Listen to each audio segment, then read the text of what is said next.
Now we are live. Mm-hmm. Okay, so we are now live. Hello, everybody. Welcome to Rescue Heroes the movie and Berserk the Golden Age Arc. I said Berserk the Golden Age Arc 3. You stupid, stupid YouTube.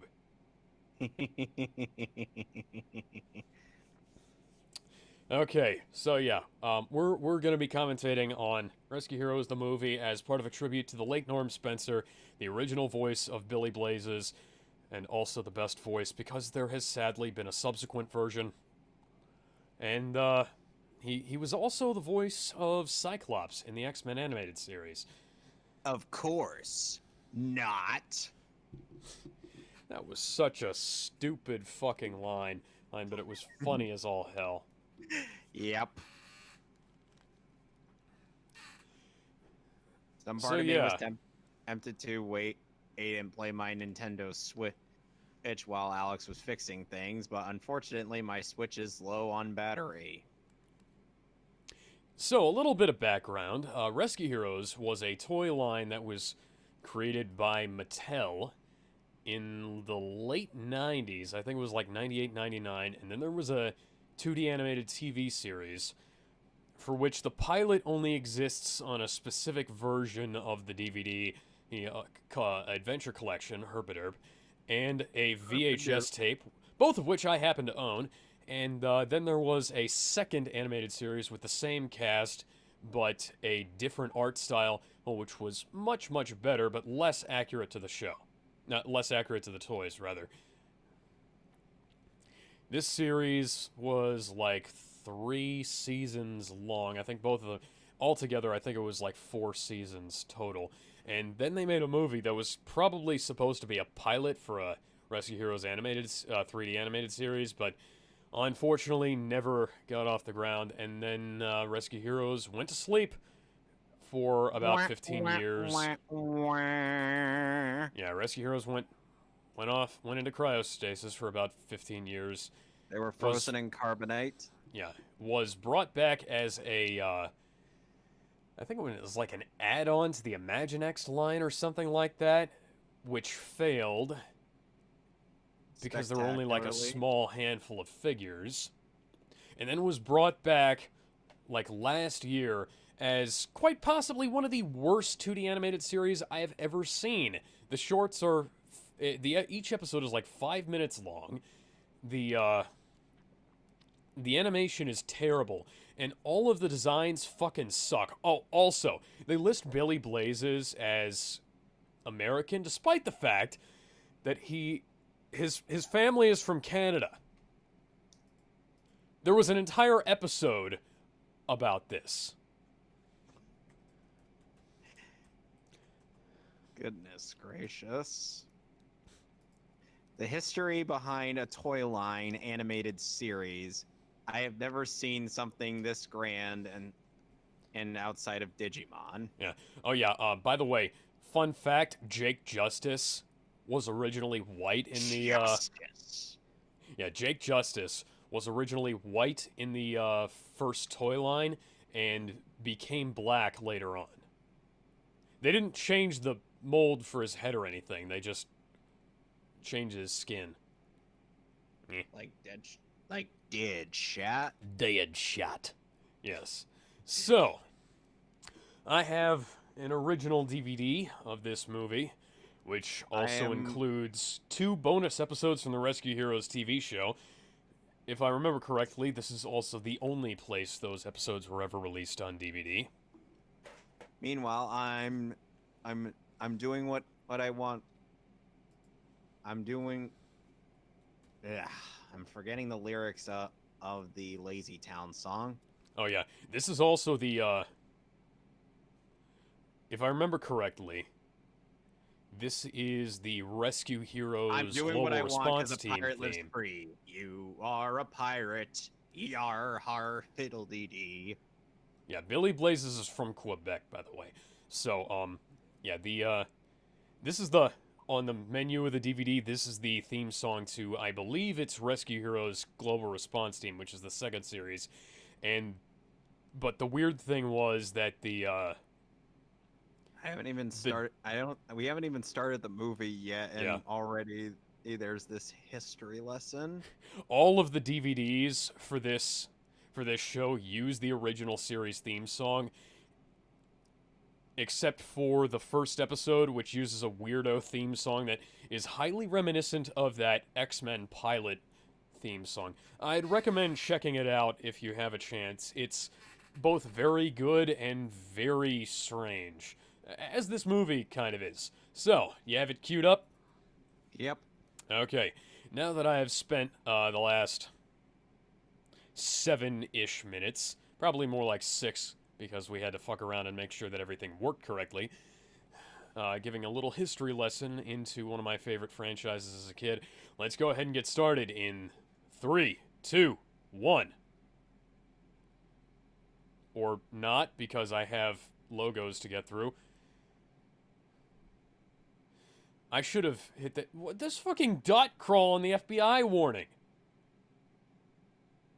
I gotta wait for you to get here because it starts me even after the logos.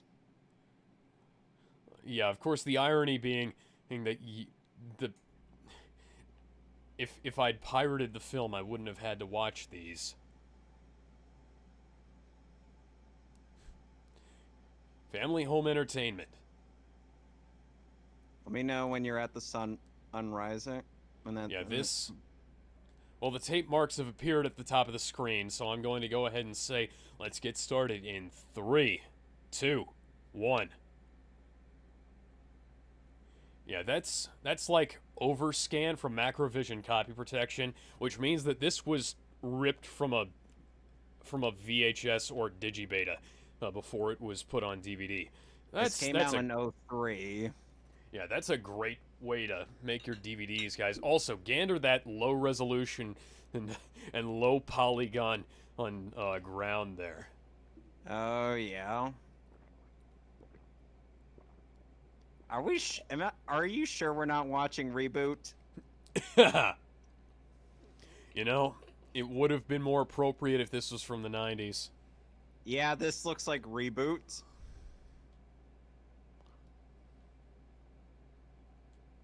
Oh yeah, there's only Spanish subtitles on this. Oi mate, why is your helicopter bad CG? Oi mate, why is your face bad CG? Why is everybody but CG? Why is everything bad CG? Why is your volcano bad CG? Oh, spoiler warning, this is a volcano.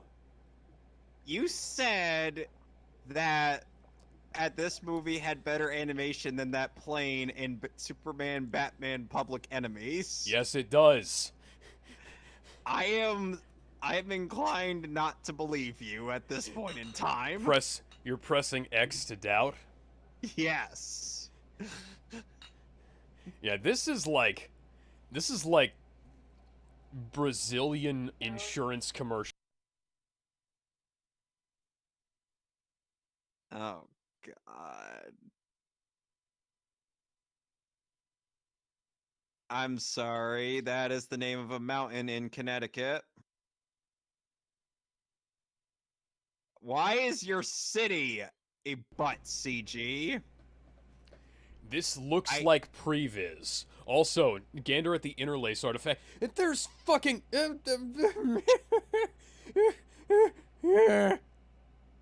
Also, yeah, they had to redesign... Was this supposed to be groundbreaking in 03? This looks like Star Fox, holy shit! Toy Story and Reboot came out before this. Okay, these models actually look kind of alright, because they're the actual main characters of this.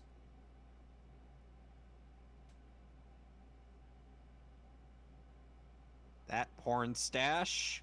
Yeah, but they had to redesign...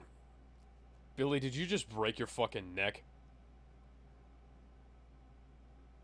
Why did we all run to the front of the jet to have to run back? That makes no sense. Yeah, they had to read it. This did not get a redesign. This is actually the original toy version of the Interceptor, which makes a hell of a lot less sense than the version of the Interceptor from the show. And then they have the helicopter. Why is it low frame rate? Then you have the helicopter, which is not a version of the toy I've ever seen, but the hover jet, the quick response jet. The cell shading is so inconsistent. Yes, it is.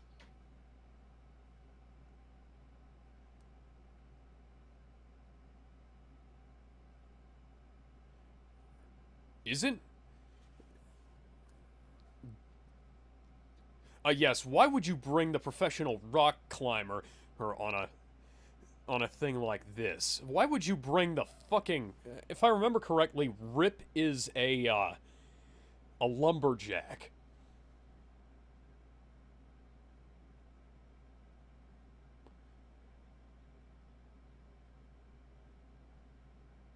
Oh, goodness. I have used that sound effect, and much better. That was just them turning it around in the animation software. Can we just get Mad Burnish in here and with some awesome music? This is what... Also, Wendy's outfit is completely different to what it is in the rest of the Twilight Edge show. Yes, just stand there and not run away. That makes perfect sense. Yes, let's bring the T-top Interceptor her to the fucking earthquake.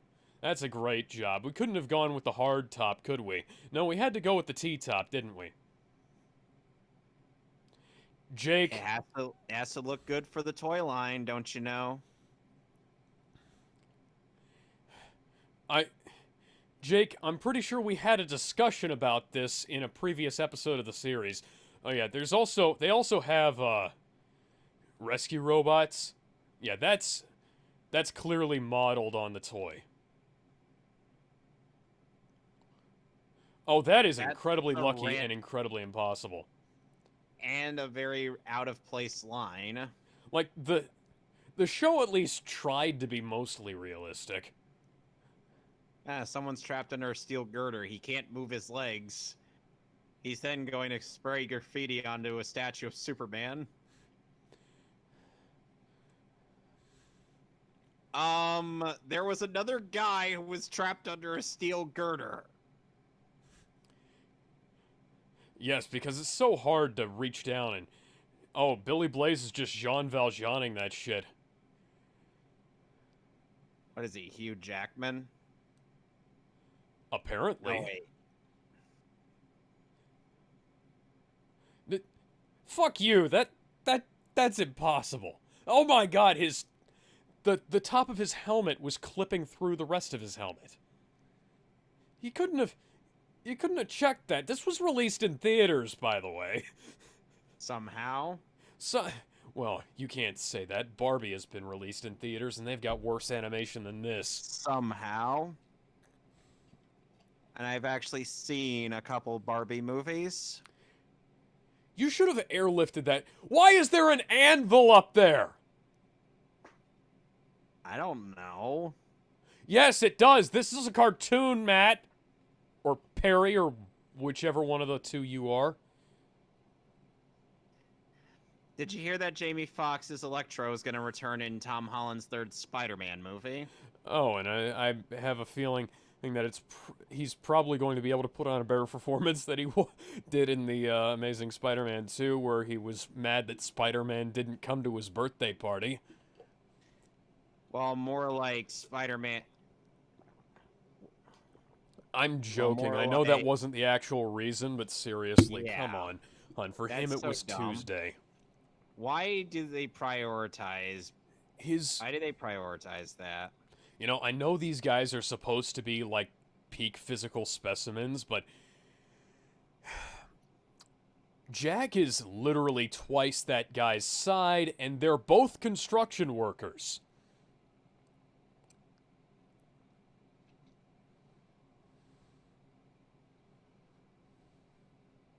Oh, fuck you. The toy didn't do that. Toy doesn't do a lot of things. Toy didn't do that either.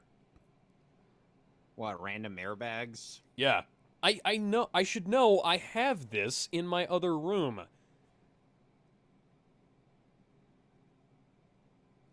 Jack, that literally makes no sense. A lot of these one-liners make no sense. Your porn stash is gonna have to save everybody. Yes, because it was totally a great idea to leave the professional rock climber on the ground for this mission.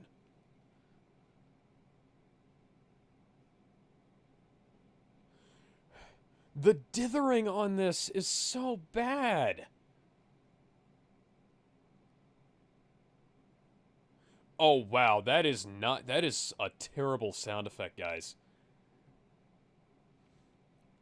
I'm just trying not to.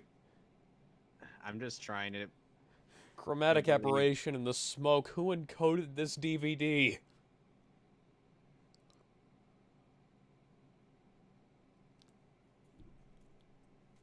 Rocky has been with the team for like 5 years now. He's not the rookie anymore.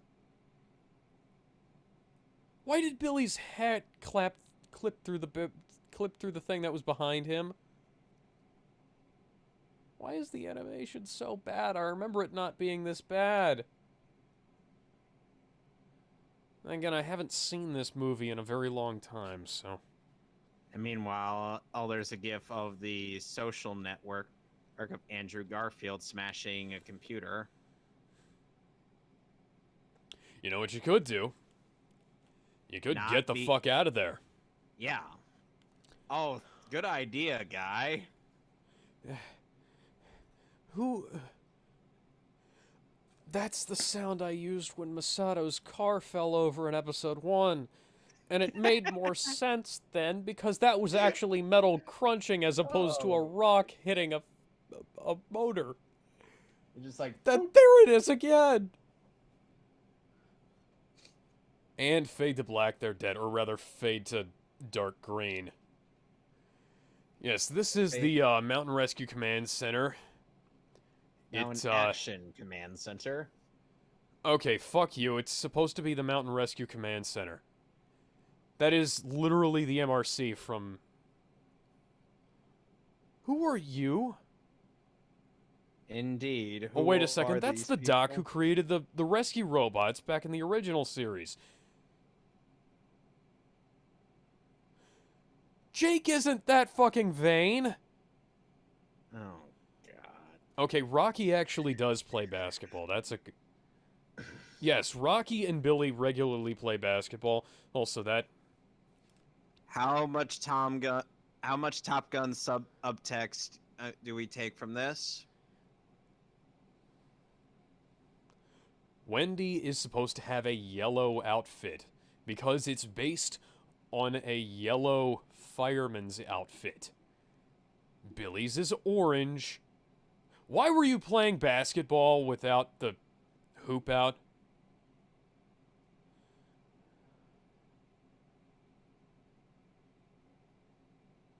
Yes, she got very lucky because that's physically impossible. I swear, seeing all in good time. Rocky has been with the team for like 5 years at this point. His, you know, back in the day, his hair used to be gray, and Roger over there did not have hair at all. And that's the door sound effect from Doom. That's another door sound effect from Doom. How much of this was ripped from That's Doom? another door sound effect from Doom. Well, it's in the general Series 6000 sound effects collection, which I happen to have. Yeah, that's the original Rescue Heroes fire truck in the background. Which I also happen... That is a low-resolution JPEG! You can't tell me that's not a low-resolution JPEG, guys. Why do we have a different jet? Have they ever done a magical girl transformation sequence in the show? No, but they do have plenty of stock footage. So, magical girl transformation sequence? It's more like a Power Rangers thing because they are suiting up, but it's slightly less. Oh my god, with the fucking banding. Where is Goldar in this movie? That's him on the volcano. He is the volcano. Goldar is the volcano. I swear to. Oh. Yes, it's almost like this might have been a bad idea. Next thing you know, they're gonna try to open up the door and then instantly freeze up. That guy looks like Vince Vaughn. Well, no shit, so do you.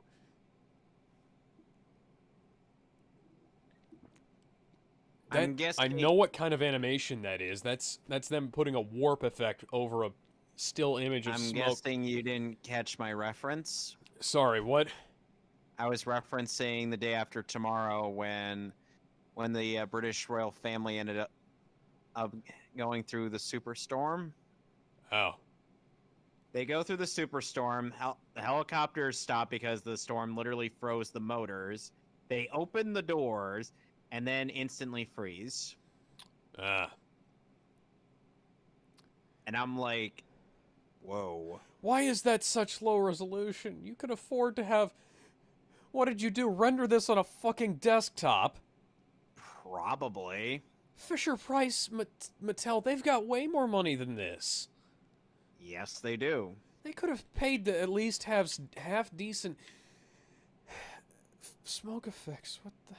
This makes me want to go back and watch Transformers Prime on Netflix. You know what they would have done in Rescue Heroes the series? What? They would have brought... Okay, first off, they would have brought the other jet, and then used the helicopter to stabilize the other helicopter while they rescued them with the jet. This was the fucking runabout in the show. This was not the main... I mean, granted, this is a runabout, but you don't take this thing... Okay, you got... Wendy. Fuck it, why is Wendy piloting the ship? She's not a pilot. Ariel is the pilot.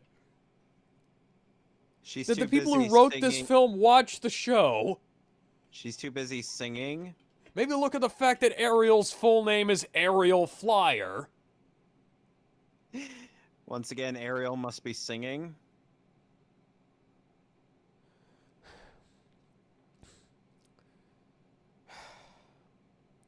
Look at this stuff, isn't it neat? Wouldn't you think my collection's complete?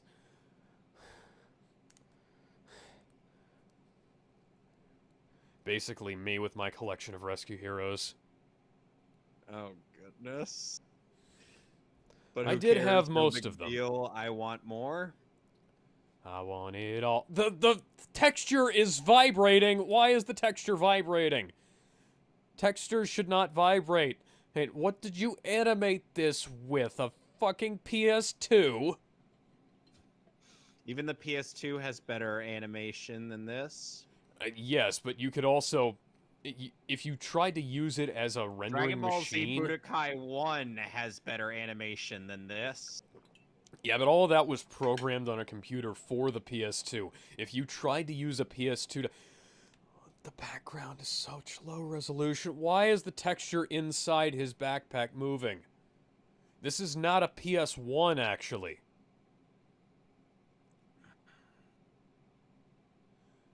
Rocky is not stupid. He is a professional rock climber. His name is Rocky fucking Canyon. He is a... If he would... If anybody would know the right thing to do in this circumstance, it would be Rocky fucking Canyon.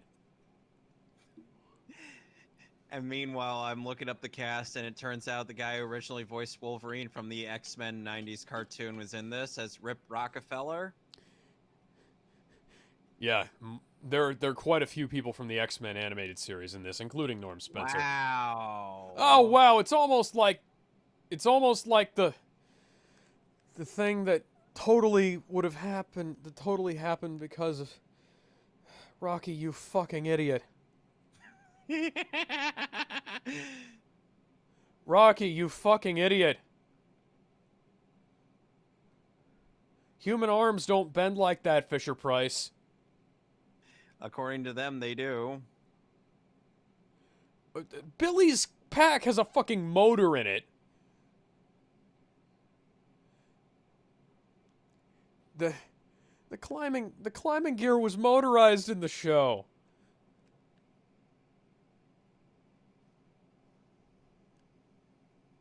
Oh yeah, you totally had to do that. You couldn't have just opened up the fucking door, could you, Billy? You had to use your special laser cannon.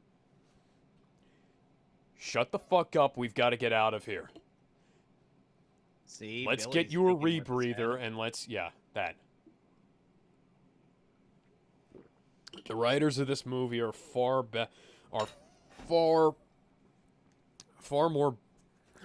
worse at their job than the ones for the TV show. Even the original series, which I didn't You don't say. like that much, excuse me. Yeah, that's the shot they used in all the fucking Misato's car again. And now I'm imagining Misato causing all of this. She's like, oops, sorry.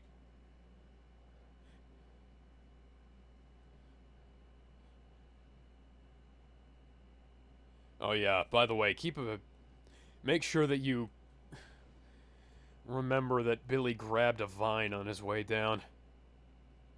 Yes, Rocky Canyon is not fucking stupid.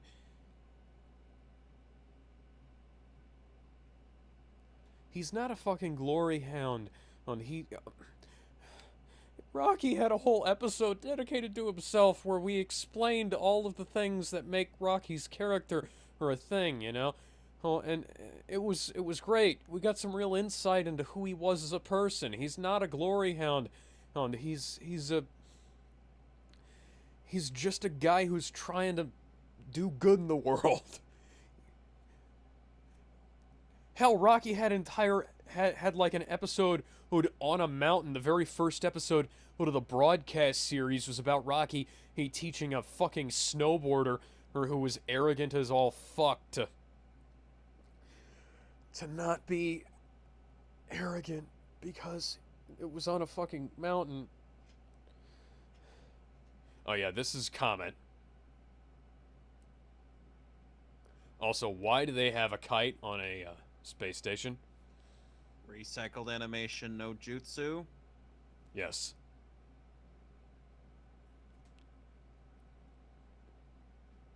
Yeah, you may have noticed Billy, like, grabbing his hand and flexing it earlier. That is Chekhov's hand.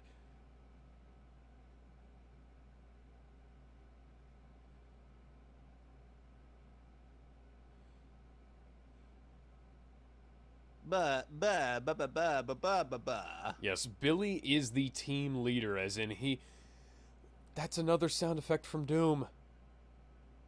So much doom. Why aren't they on Mars? You know, they do actually...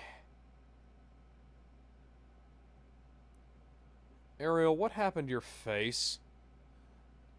Like, mate, why is your ass bad, CG? That is a flat ass. It's your fault, Rocky.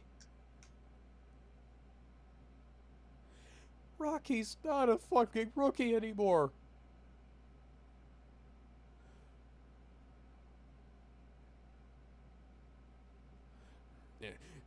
It has nothing to do with his age. It's because he's black.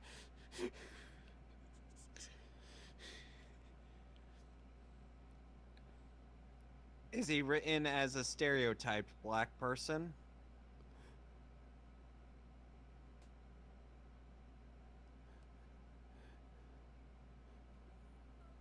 That looks like it was animated by somebody who's maybe seen a woman before.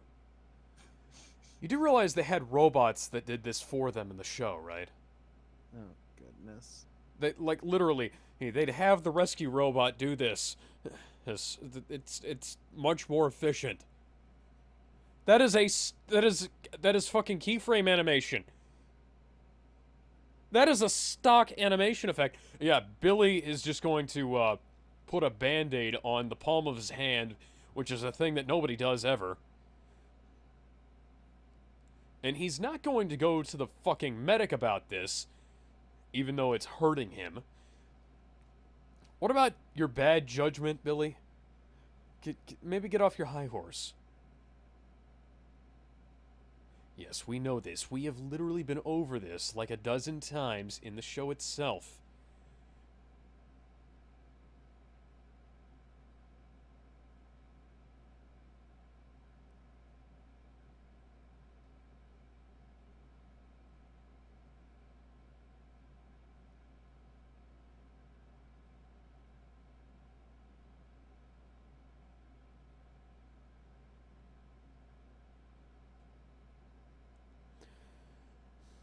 You know, Jack's metaphors didn't make a whole lot of sense in the original series, but that made no sense.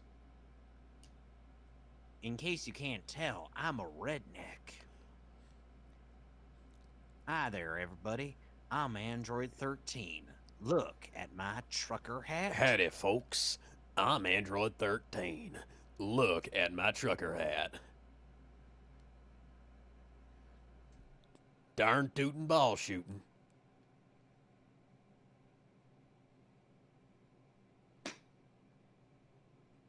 That door should already be open.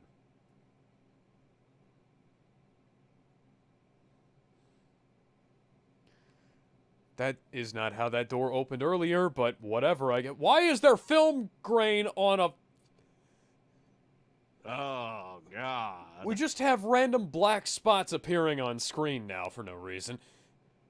And, yeah, okay, yeah, what was that about bad judgment, Billy? Go to the team medic. We have a team medic. You do realize we have a team medic. You have to get checked out. You broke a couple of ribs in one episode, and you had to go to the hospital, remember? Oh, I doubt he actually thinks that. Why is there... Why are random black spots appearing on the screen? Am I just going crazy? Hey, do you see this? No? It might just be the DVD, but what the... There are random black spots appearing on the screen sometimes. And there's this persistent white and black line at the top. The dog is butt CG.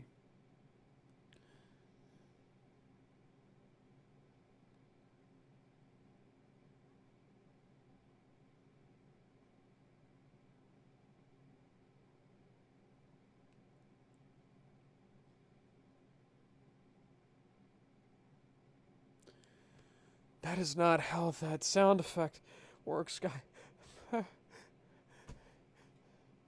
I'm not a... You know, I'm not a professional audio engineer. Oh, wait, I am a professional audio engineer. Here, I could have engineered the audio better than this when I was a kid.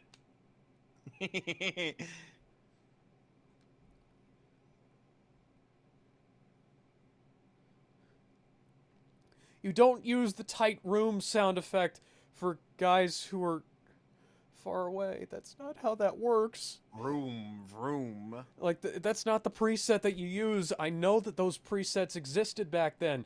And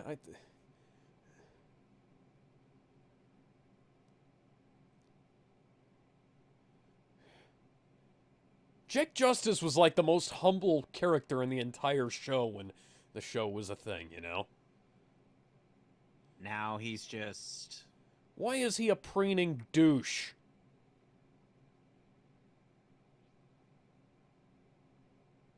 Yo, dumbass, get out of the fucking lightning. Then suddenly some rando from... Oi, mate, why is your avalanche bud CG? This is literally a recreation of an episode of the show. But then in... Except it makes a hell of a lot less sense because you can't outrun a fucking avalanche! Tell that to Sonic the Hedgehog. Sonic is different! Meanwhile... What? I want to see these guys try to outrun a fucking tornado. Meanwhile, these guys are floating above the snow! Meanwhile, some rando from Central City is planning up and to get a giant bolt of lightning to strike him while saying Avada Kedavra. That's a metal detector. Looking for snowboarders. Oh my god, that is literally that is another stock sound effect, and it's not even the right one. That's not what a metal detector sounds like. That's just random beeping. That is literally just random beeping. What is the... That's a melt effect. Somebody put a melt effect image over this.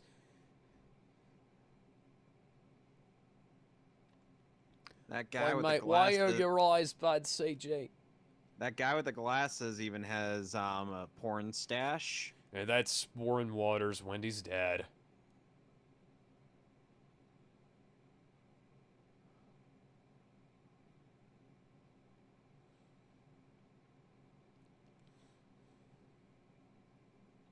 The thing is, a lot of this movie kind of relies on us knowing these characters to try and understand what these people are about.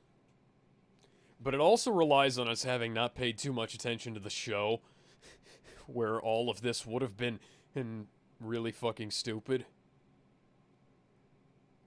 And yet people like to market this as though it's something that can explain anything, and it's an entry point. Billy is a field operative. He doesn't sit in the fucking command center. Well, remember, his hand got injured. Oh, yeah. It's not like firemen have to operate with a cut on their hand that's kind of, like, shallow, you know? Well, like a shallow cut. Do note that I was being like, oh, he had his hand hurt. I'm like, unless he's a handy-capable man, he should be out there helping the others.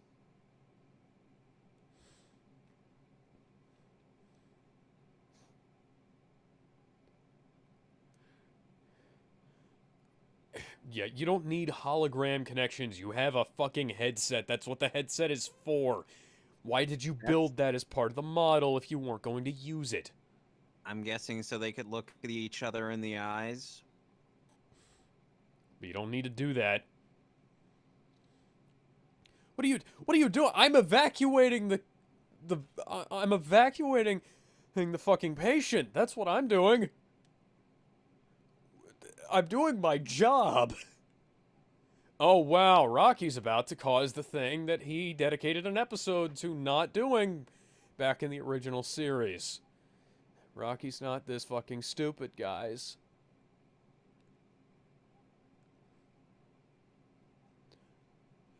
Oi, mate, why are your trees bad, CG? Those look like trees that were ripped from a video game. It's like they bought some stock models and stuff and then built rescue heroes around here. Another avalanche! Which is literally what they did in the first episode of Rescue Heroes, the show. Jeez. It's just that this is more action-packed. This is more action-packed and also dumber. And filled with more stock animation. Yeah, stock animation, stock models, stock sound effects. You know, they did this with explosives in the original series.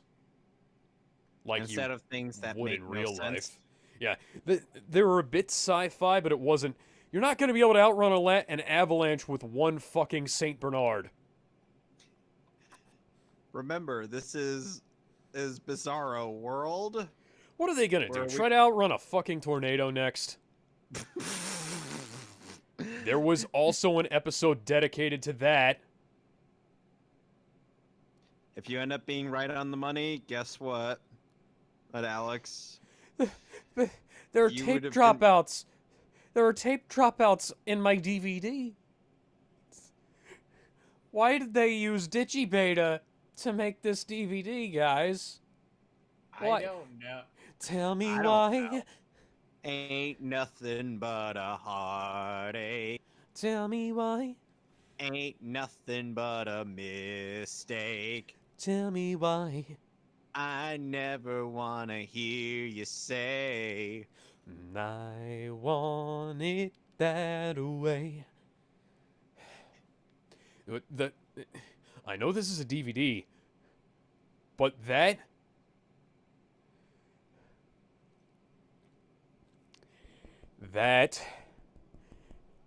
Are we sure was those spinning so heads aren't because the goddamn. people, all the? Are we sure those spinning heads aren't just the people all spinning around in a swivel chair?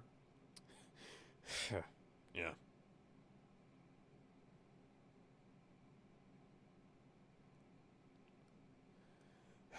Oh yeah, I should maybe go find myself a medic like the one we have on base. Why is everything so aliased? Everything is so stair-stepped. I know this is a DVD, but this was a major motion picture that was released to theaters. Surprisingly, why are your trees bad CG? I'm surprised you're not going, "Oi, mate." Why is your wildfire bad CG?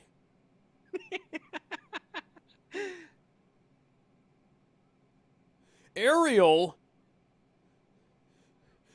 Flyer is the helicopter pilot. She's the helicopter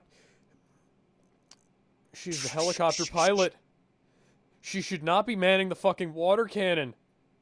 That's Wendy's job. That is literally Wendy's job. She is a firefighter. Why is Wendy sitting in the cockpit doing nothing? Who's piloting the Hal? Hal Jordan. Hal E. Copter. Among one of the stupidest names in the entire canon of Rescue Heroes. What name in this series doesn't tell us our one-note character or roles? They have 3 helicopters, guys, and 2 jets, all of which are capable of picking up water and dumping it. They should be deploying those right now. I own the helicopter. I own the jet. I have they were in the TV show. Oh, nice walking in place there, lady. That's a running animation drug along a bad CGI ground. This looks like a video game from the 90s. Like a high-end PC game maybe. No, it's a high-end PS1 game. Why is a bald eagle capable of carrying a kid Without crushing their bones? Swoops isn't that big. Swoops is not that big. I'm gonna look this up. I'm gonna show you. I'll have to look at it after we're done with the movie because, well, I have it on full screen, Yeah. so I don't see any of the intrusive ads. Okay. So, this is the figure I own. This is not a picture of the figure I own, but this is the figure I own.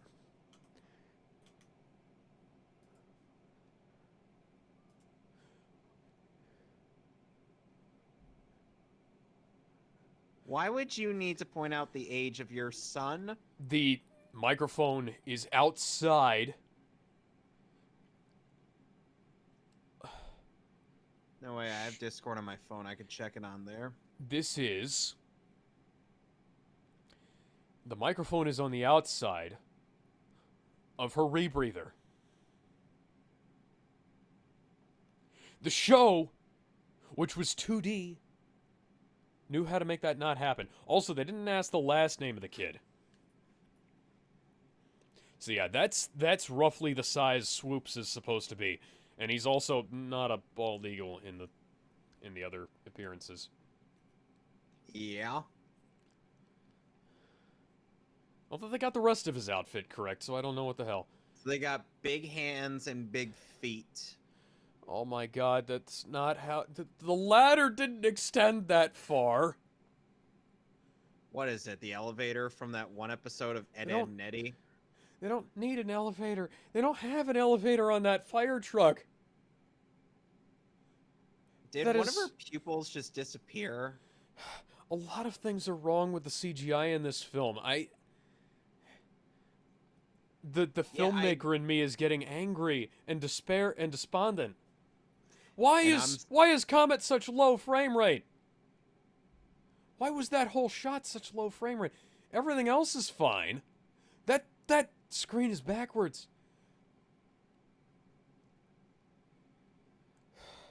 That screen is backwards and also generating random numbers in the background. Those are the screen graphics from Star Trek. That is literally the screen graphics from Star Trek. That is not how body armor does not expand like that, especially not hard body armor. they're spinning in their swivel chairs. Those are clips yeah. from the TV show. Apparently, they couldn't get the original voice actors back. You're grounded, mister.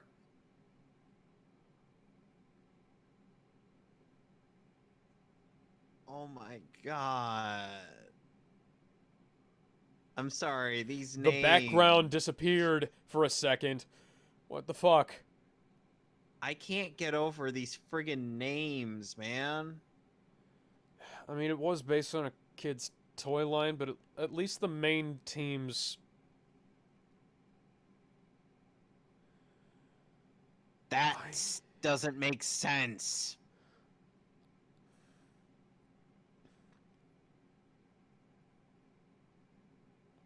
Whoa, I know Kung Fu.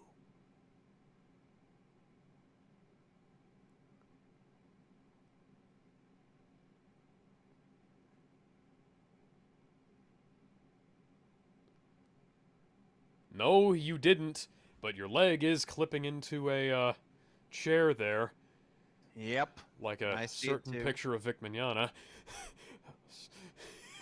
That picture. That poorly photoshopped picture.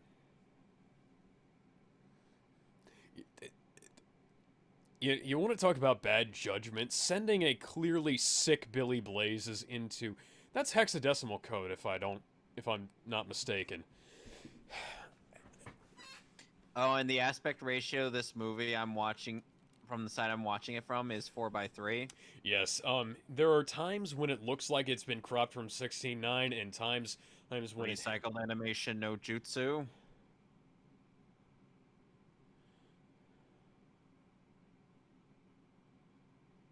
You know, you guys have loudspeakers. Oh, excuse me, what happened to the binoculars? Oh, so those are his binoculars.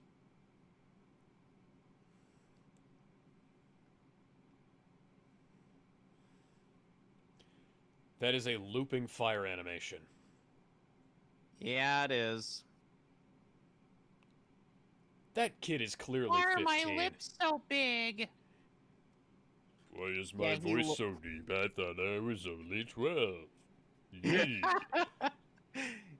Yee. Yee. That... Yeah.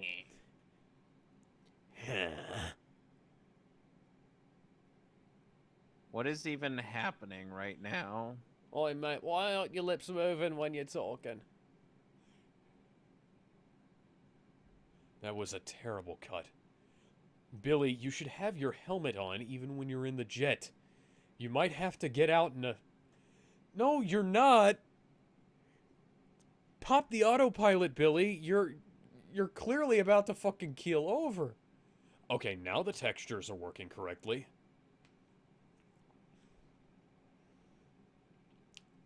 Insufficient data to determine if it's gonna keep going north or not, because I think it might.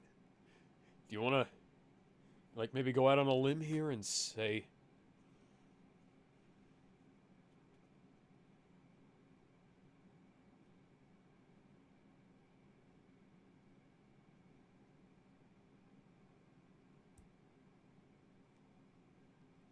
They're going to the North Pole.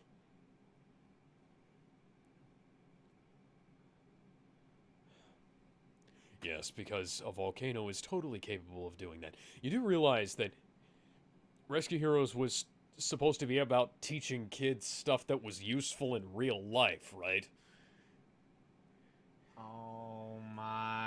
my god. This is a... Rocky's watch is clipping through his arm.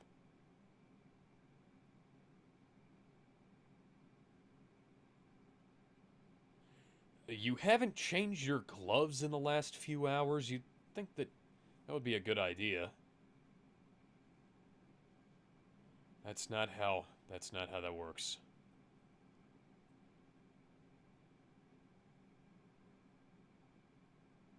Whoa.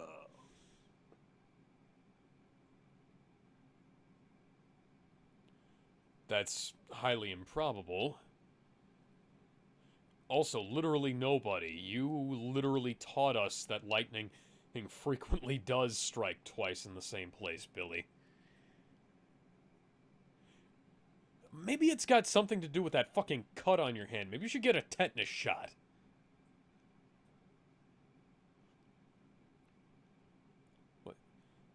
What? Why is that aliased? The Rescue Heroes have like 1,000 team members. You could get somebody else to pilot the damn jet, Billy. Is that King Ghidorah? Possibly.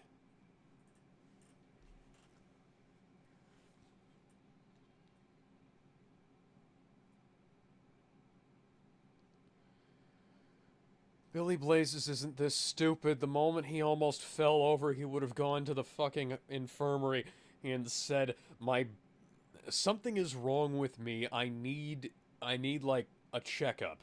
Like, take some blood samples. Ugh. Why? Ew.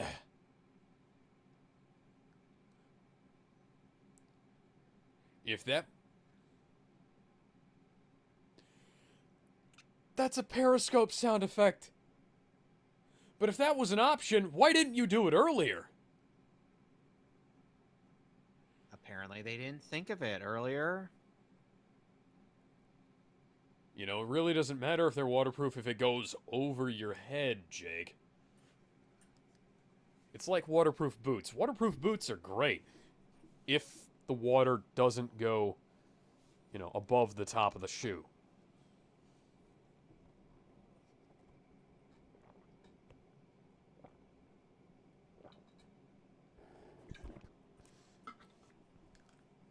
I'm a redneck.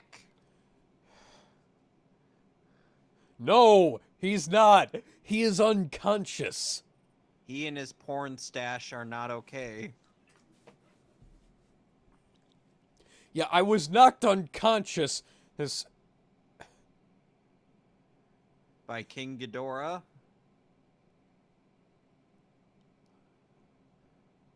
What were you just telling Rocky? Find somebody else. You're ill, Billy. You are clearly a liability. So all of this Swoops was just caused clipped through a fucking by tree. a volcanic eruption that was caused by King Ghidorah. His hand clipped through his hat, which he wasn't wearing earlier. That'll be my headcanon. And Rescue Heroes, the movies, disasters are caused by King Ghidorah. Because, you know, that actually would make more sense. Or it might just be the fact that communications fucking suck during a thunderstorm. No, it's not. That's not how that works.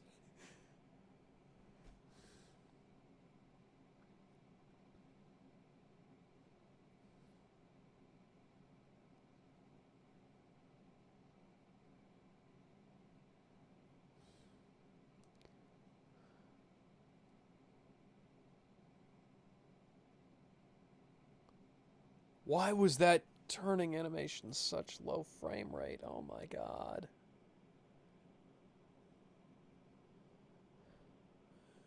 No shit, they don't read you. It's shortwave radio in a fucking thunderstorm. The shading on this environment is so different to the characters. This is like a pseudo-realistic forest.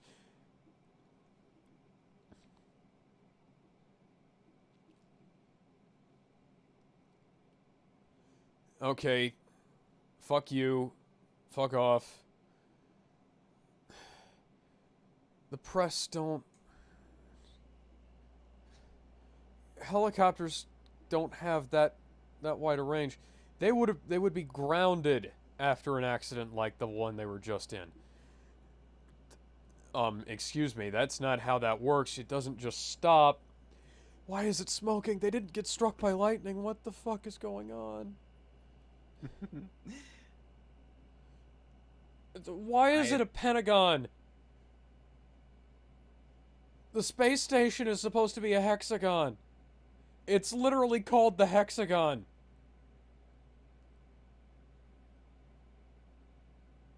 Oh, and your computer couldn't figure that out. And the thing is, I actually do know why they didn't do that. They didn't want to be bothered with animating all of that.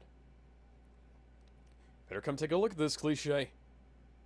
Oh God, cinema sins? No, Jeremy, get off of this. His commentary. Why is the engineer... Yeah, dude, you're an engineer. Why do you have the watch on?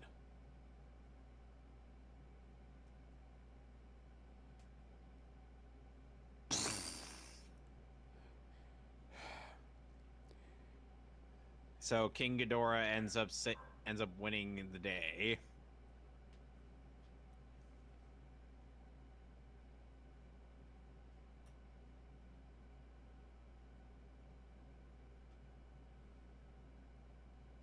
Oh, totally. That makes sense. It's not like worldwide storms take a little while to converge. Why is the background such low resolution? Did they create like a pre-render or an... Oh my God, they did. This is not a seat. Oh. That background's not actually CGI all the time. They created a pre-render to cut down on their workload, and it looks like a background from the original Resident Evil on the PS1.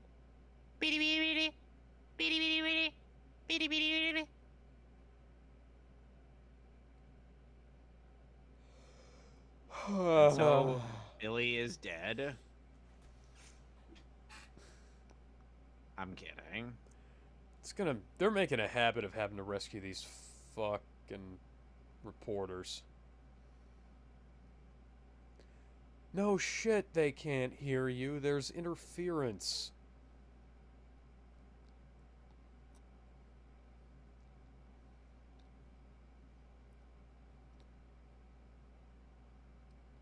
Okay, this would be at a point in which the QRV would bust through the goddamn forest. Or the ATV. Or maybe just the regular old fire truck. This is not... That's a terrible idea, guys. Just send the fucking QRV in. Oh my God, that's another stock visual effect. Why didn't you take his armor off?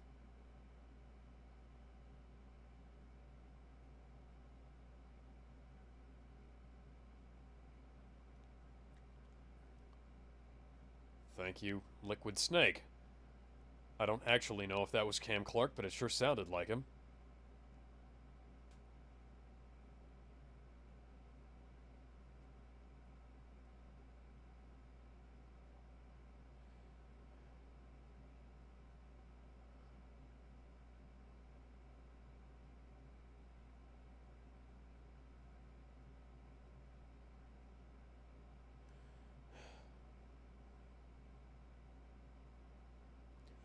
Yeah, no shit. It's kind. It's not like that's the motto of the fucking team or anything. I mean, well, okay, think like a rescue hero thinks safe is the motto of the team, but it's like people know like the teamwork, work together. Out of many one. No shit, out of many one. That is still King Ghidorah.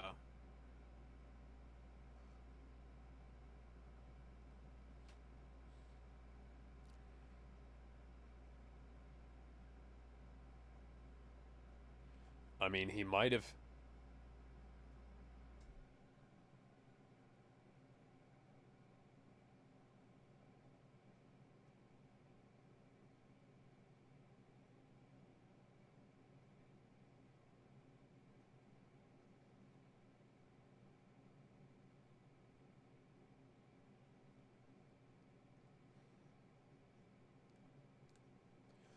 Of course he got the scratch this morning. There was no way he could have gotten it any other time. Are you stupid, Mr. Rocky? Mr. Canyon, sir. Mr. Canyon, sir, did that not occur to you the first time? Why are you handing him an exposed circuit board and shoving it into a slot way too big for it? Oh my... They are Is this playing back... Bizarro Land? They're playing back a 2D image behind a... Oh, this hurts. This hurts so much. Meanwhile, They didn't even align that correctly. Meanwhile, I'm just watching. And like, okay. Why? Now we... This was in theaters.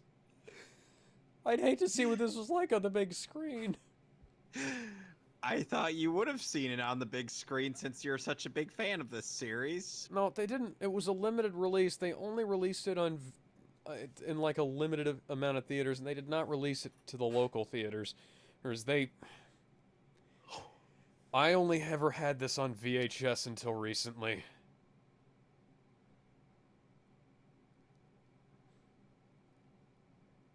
That is a stock fire effect that is supposed to be much smaller.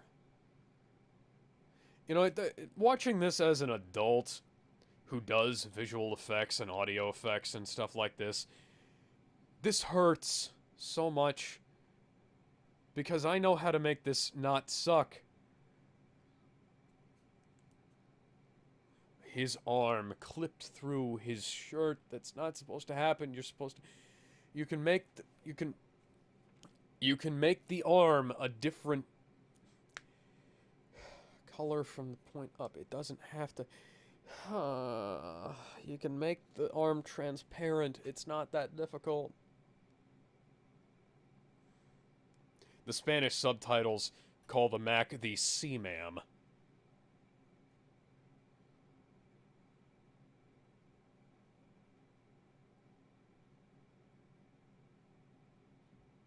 Maybe it happened during that really stupid decision you made.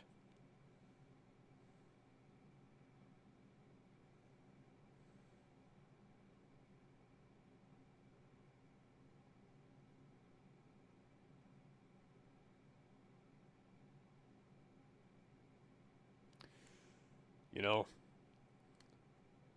No, technically it was the fault of the people who made those gloves because typically gloves like that are supposed to withstand punctures, you know?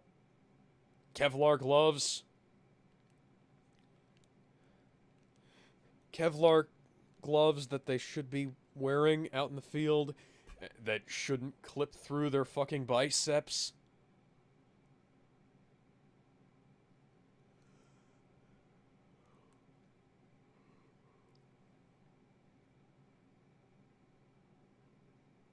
It's nothing, there's nothing to crack. Out of many... work together! It's...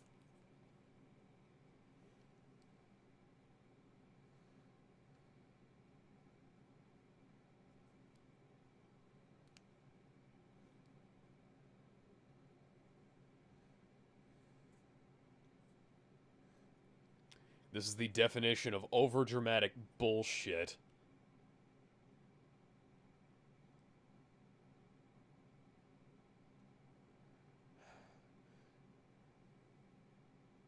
You know, the show actually had much better voice direction than the movie.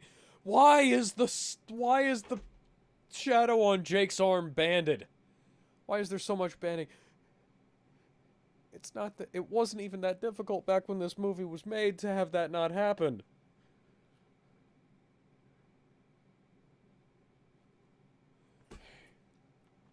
Yes, marine biologist.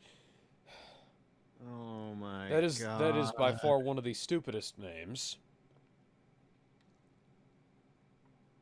What's next? What's next? X-Fighter kick the ass?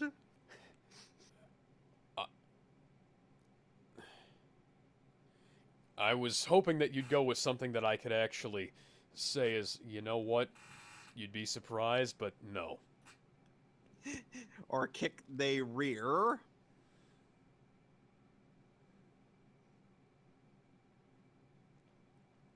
Try a pun name.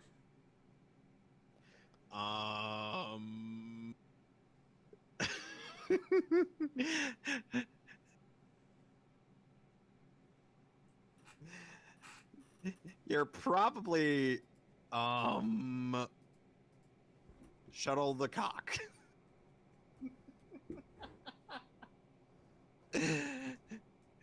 Take a wild guess what his profession is. God damn it. God damn it, Bobby. I said shuttle the cock. What do you think his profession is?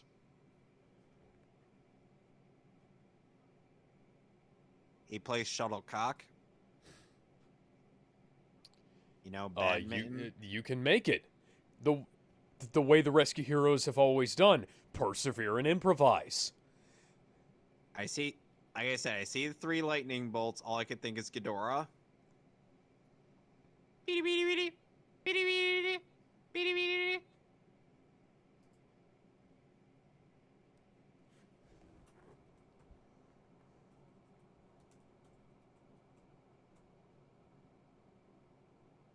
Why would you put your antenna on top of it? You kind of need that to communicate.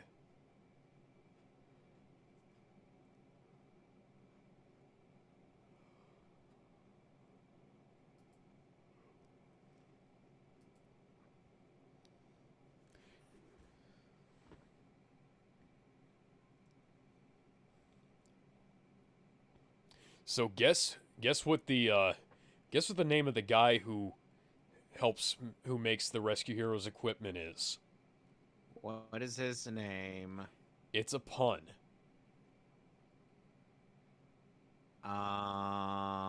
Repairmaman.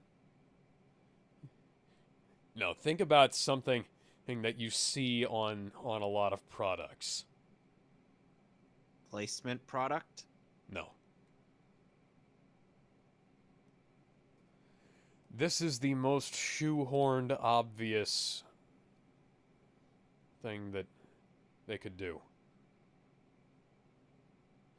Yeah, no shit. Wendy should try. She doesn't have giant fuck off. She actually has hands the size of a normal human being, as opposed to you.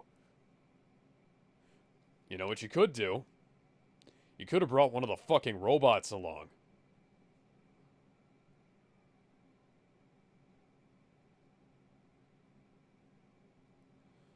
Oh, and prepare for stupid.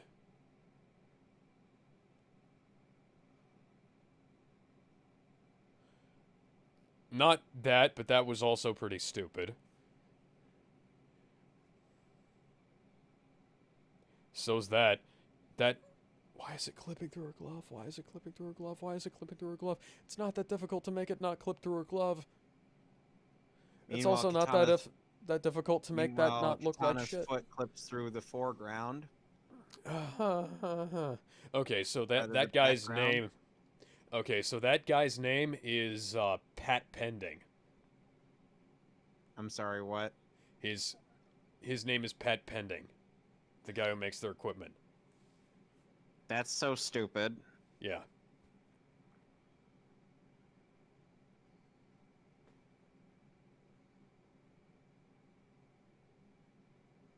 Oh god, this music is so 90s. This movie came out in 2003.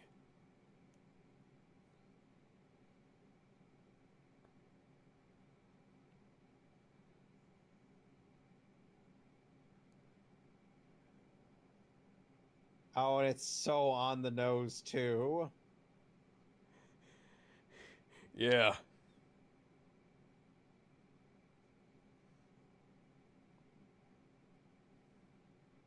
Wait till you hear the actual What name of the the- song.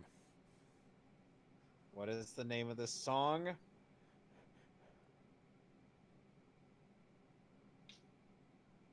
Alex, what is the name of this song? Just you wait, just you wait. Oh my god.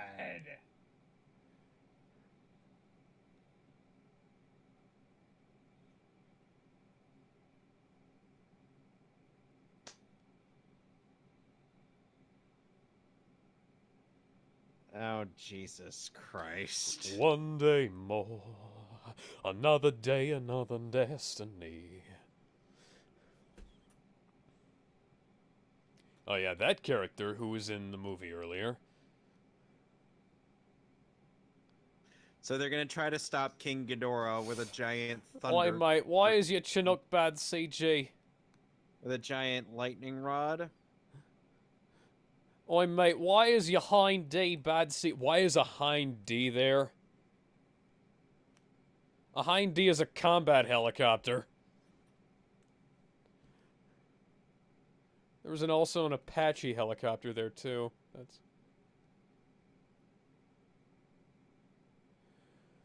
Why are there black specks appearing all over the screen?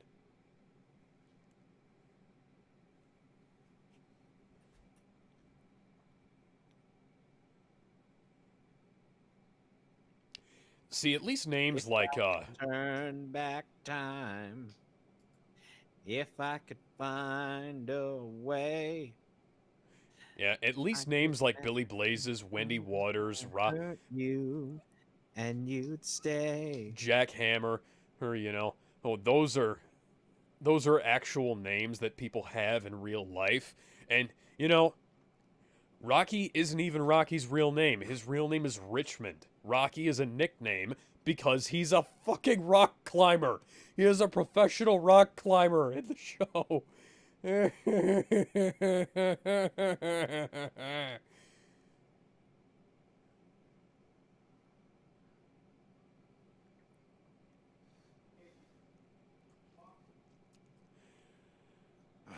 This encode is so bad.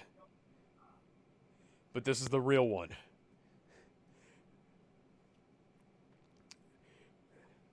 And then you have, like, Sam Sparks, that's a name people have. Rip Rockefeller, yeah, that's a name people have. Kenny Ride, sure. Pat Pending, maybe he has a joke.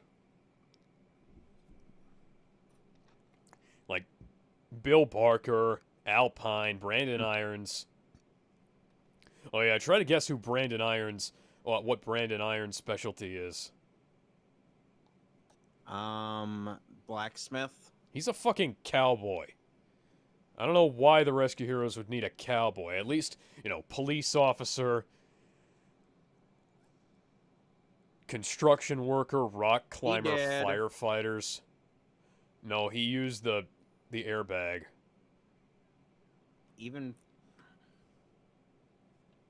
Then you have stuff like Sergeant Siren, Seymour Wilde, Willie Stop, Perry Shoot, marine biologist. Oh yeah, a marine biologist, she was voiced by Tara Strong. Oh yeah, it's totally a great idea to send the guy who's just recovering from fucking blood poisoning down there.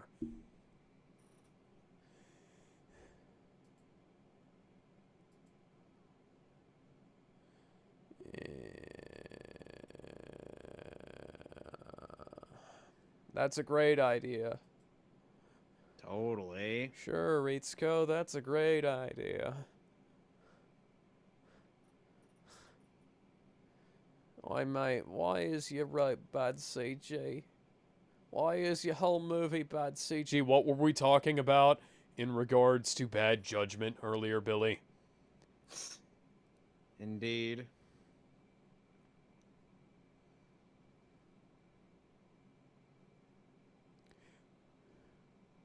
What?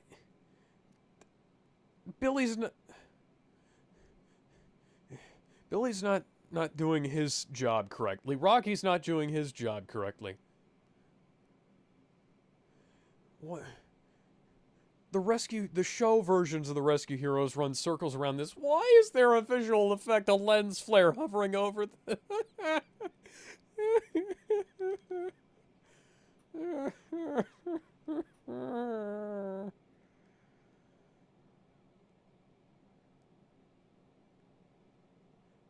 Might want to use those pitons, buddy.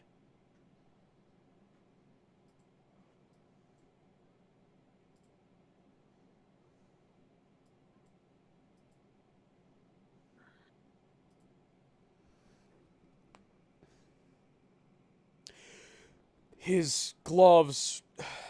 There was a line where his gloves were not... That's still there. What the hell is up with this... The visual effects... That's not safe, Rocky. What are you doing? Why can we see the vertexes of each polygon? I have no idea. Why is it certain angles do that? Why is there edge enhancement alongside the... Why is the frame rate so low? Why is there aliasing around Billy's helmet? Why does it look like they were green screened in there? This is a CGI movie. You don't have to green screen things, guys. You can make it look... You should have put your parachute open by now. We'll be executing the world's first Halo jump. Sorry, Lalo jump.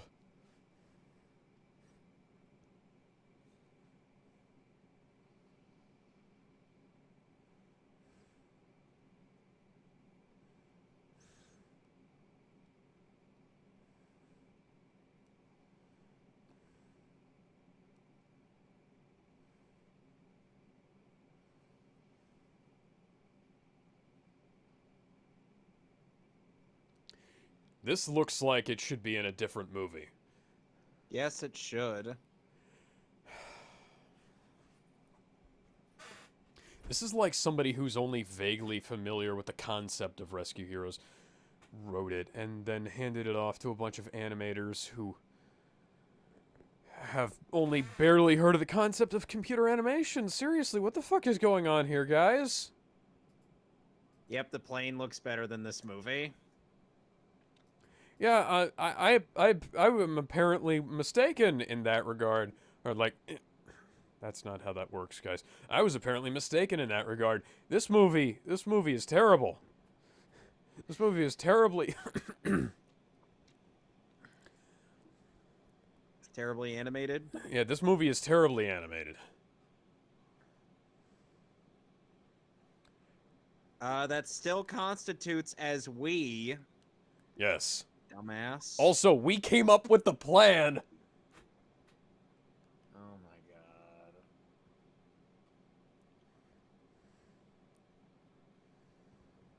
Rescue Helium.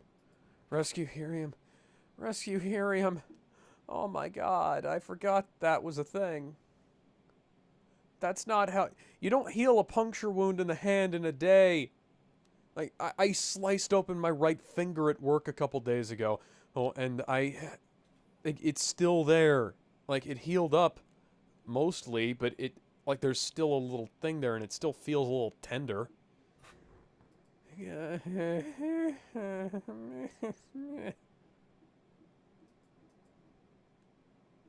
You...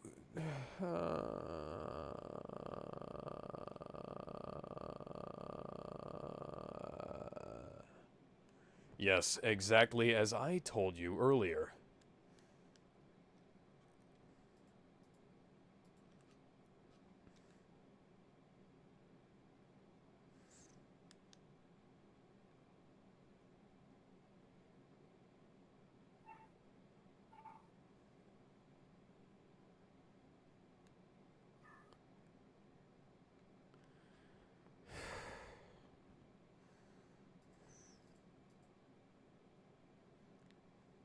Yes, that is a clapping sound effect that implies that there are more people there than there are.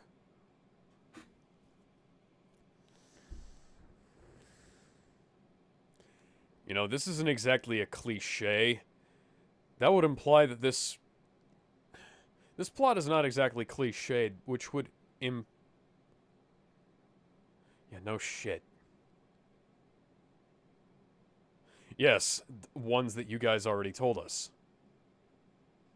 Okay, so I'm going to quickly go take my dog for a walk. So I'll be right back. But this movie gets a 2 out of 10. Yeah, I'm gonna be a bit more harsh. I'm gonna say a 1 out of 10 because it fucked up the characters, the concept of animation, and the plot. Right. I'll be right back. Hold on.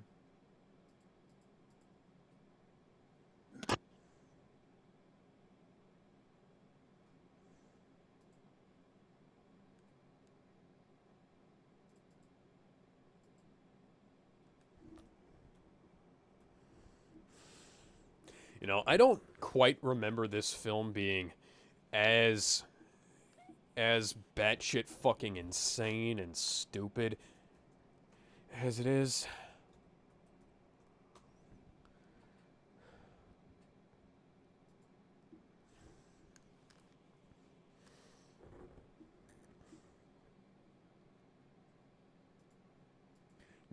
This featured song is just so weird.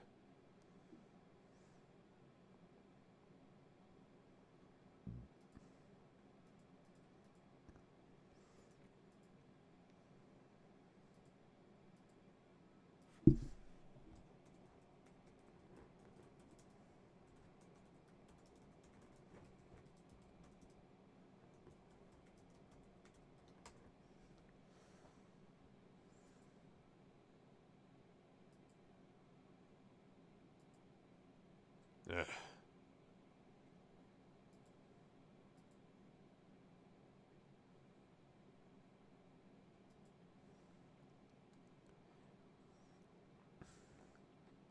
You know, for a movie that's as long and padded as it is, this thing goes way too... At least the lip sync was fairly decent, but all these people in animation, I hope you guys have gotten way better over the years, or, you know, maybe dropped out of animation, because this film was terrible. I mean, granted, it is like a medium budget, probably low budget, honestly, animated movie from the early 2000s, and that was 17 years ago. God, that was 17 years ago, guys. 17 years ago. 17 fucking years ago. How am I this old? Tell me. How's it been 17 years old? How's it been 17 years since this movie came out? Please tell me. Tell me why. Tell me why. But a heartache. Tell me why. Ain't nothing but a mistake. Tell me why I never wanna hear you say that I want it that way.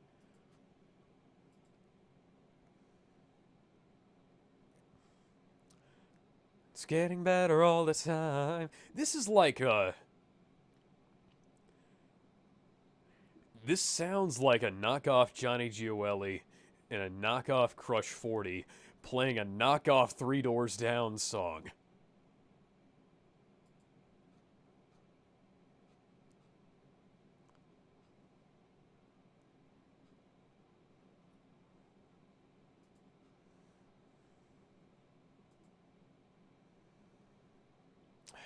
Yeah, man, this film, man. I'm sorry, Norm Spencer. I'm sorry. I am really sorry.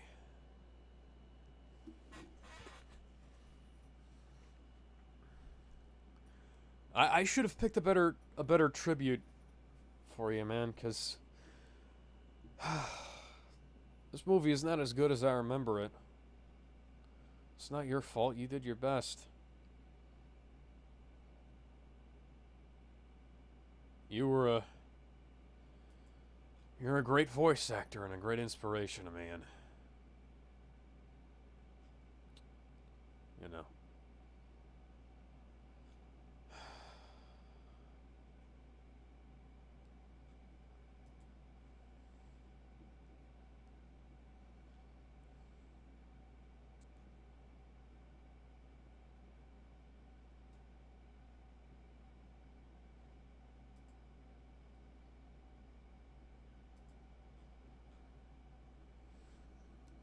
Okay, so I'm just going to give us a little rundown of the special features while Kevin is not here. All of the video. Oh my god, all of the video has that stupid tape artifacting at the top. It's not that hard to check. All you have to do is,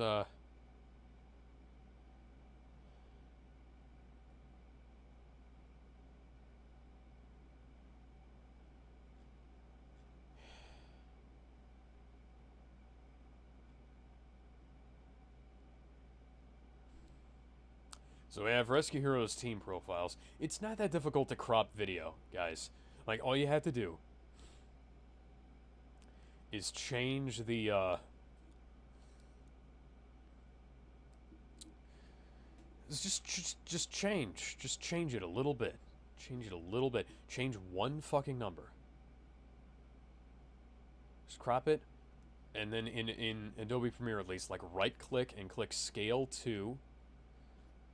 It's not that difficult, guys. It's not that difficult. It's easy. Even back then, it's easy.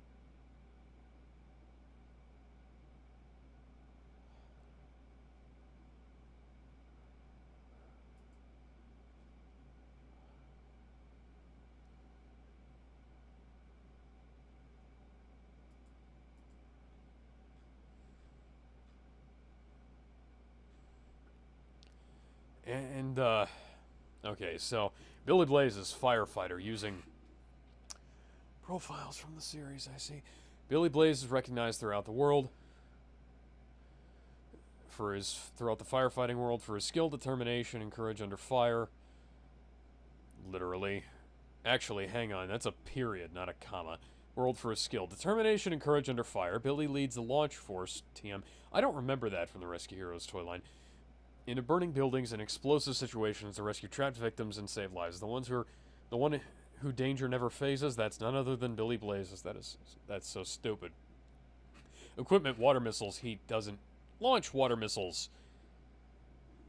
His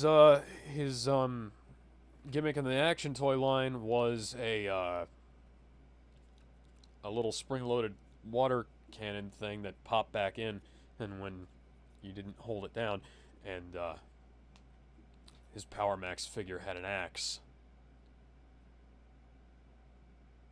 Actually, come to think of it, most of his figures come with a fire axe and a hose. Greatest accomplishment, being the very first one. This is a major motion picture put out by a major toy company, I'll remind you, and they didn't fucking proofread their character profiles. Being the first one to complete the rigorous Rescue Heroes training program. Being the very first to complete the rigorous Rescue Heroes training program. Favorite snack, pepperoni pizza. Favorite thing to do when he's not making rescues. Tinkering with his old sports car. If I remember correctly, that was actually Rocky's thing because he and his dad used to do something, and Billy had a different hobby that I don't remember off the top of my head because it's been like 15 years. Favorite sport? Football. He played basketball with Rocky all the fucking time in the show, if I remember correctly. Billy's hero, all those honored in the National Firefighting Hall of Heroes. Okay. Secret to being a good leader is to set a good example. You can't expect your team to follow rules that you don't follow yourself. Don't just tell them what to do. Show them. Could have told us that earlier. You know, live by the code, Billy. Rules for thee, not for me. Yeah, fuck off. Then we have, Hey, what's going on? Oh, hey, I'm just reading off the Rescue Heroes, profiles on the DVD, and they have They don't have a typo, but they do have an extra word. Actually, they also do have a typo because they put a period when they should have put a comma. Oh, goody. Hey, Netflix knew what I wanted to watch.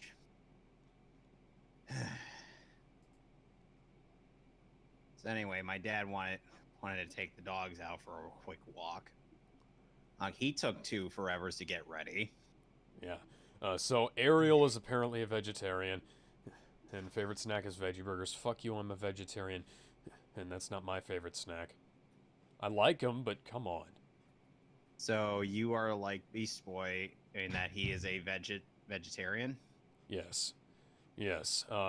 Well, his excuse is actually just like he's been most of those animals. Yeah.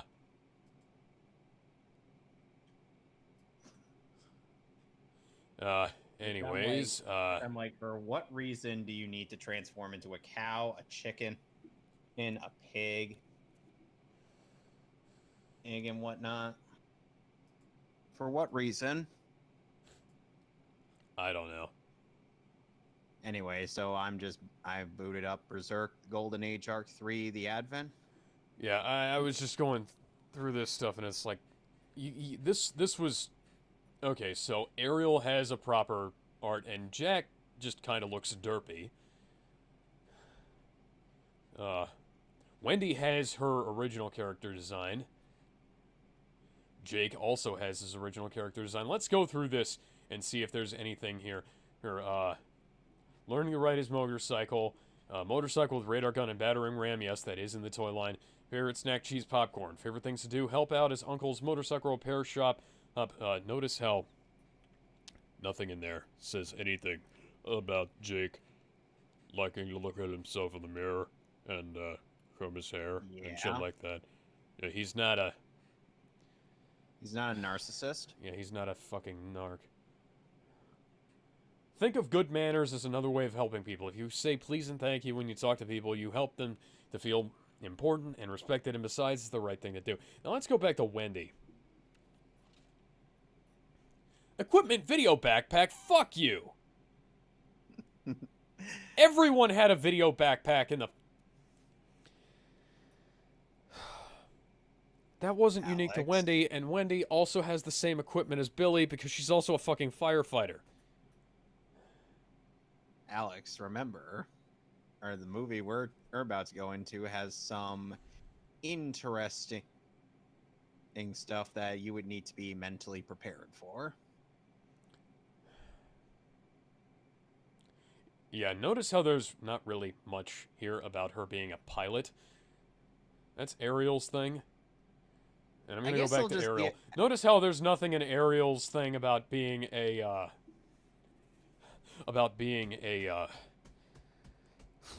pet hawk and video backpack. She has a fucking grappling hook. Anyways, so notice how there's nothing in here about her being a firefighter. Now Jack, that Jack was basically alright. Apparently, The Guardian has this video called "Anime Gets Blackness Wrong. Here's how fans are fixing it." Rocky Canyon has his second series design, not his original series design. Everybody else has their original series design. What the hell? And apparently among the black characters that are included as examples, Piccolo is somehow among them, and I'm like, are you scared of putting in Mr. Popo? Hi. For the record, I wouldn't blame him if he was. No. Because if he even came close. Boo! He'd be assimilated. About to be assimilated.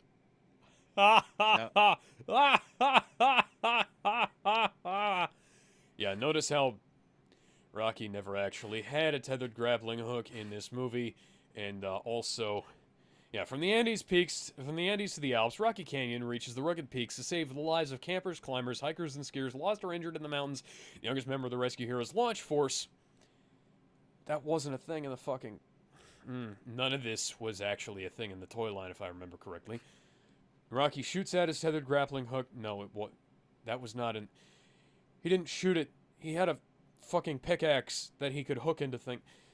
Did you even play the toys, guys? This is from the company that made them. Mountainsides and reach those in trouble above the timberline. Whenever you climb the heights, make sure you're in touch with Rocky Canyon. See? Even the show knows that he's not stupid enough to do that.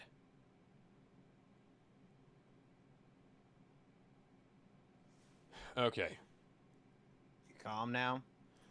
I was calm. I was kind of playing that up for effect, but that does actually kind of make me a little bit angry that they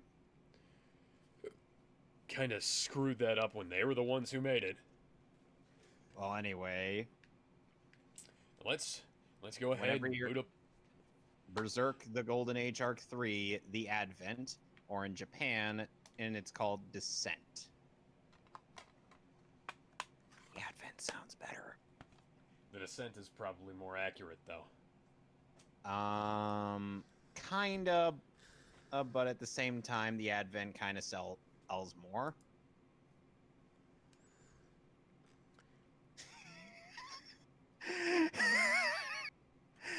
Oh, Netflix, you are giving a somewhat inaccurate description. I didn't even look at the description. What does it say? A year after he left the Band of the Hawk, Guts rejoins them in an epic battle to vanquish the God Hand and save Griffith from a hellish fate. The God Hand isn't the one holding Griffith captive. It's Because the it's Army of Midland. Because it's not like...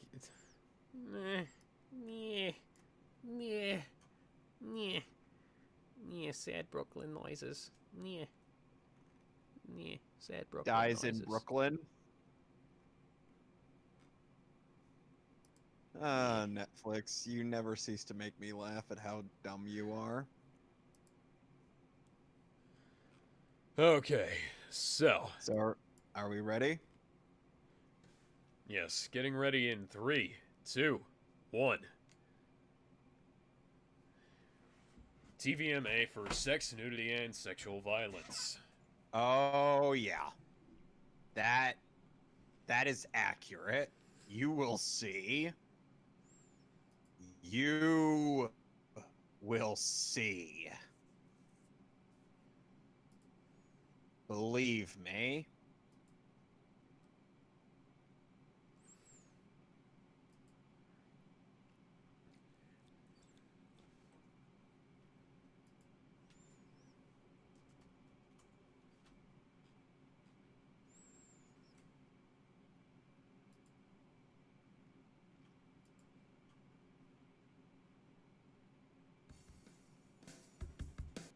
Up. That's what I get for opening Facebook by accident.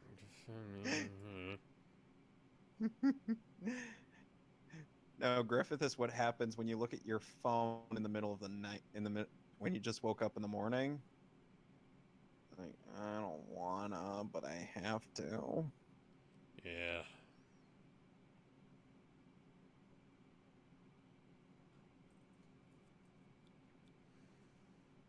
That's a nice looking castle. Unfortunately, I can't tell because because the resolution is so low on my end. How is it low on your end, and how is it good on my end? It's like the exact opposite of the last movie. Your transfer was apparently so bad you couldn't see how bad the transfer actually was. Actually, I ended up getting a slightly better transfer because I could actually see somewhat clearly the movie, but I didn't end up getting your transfer. Yeah, I wonder if this is a metaphor.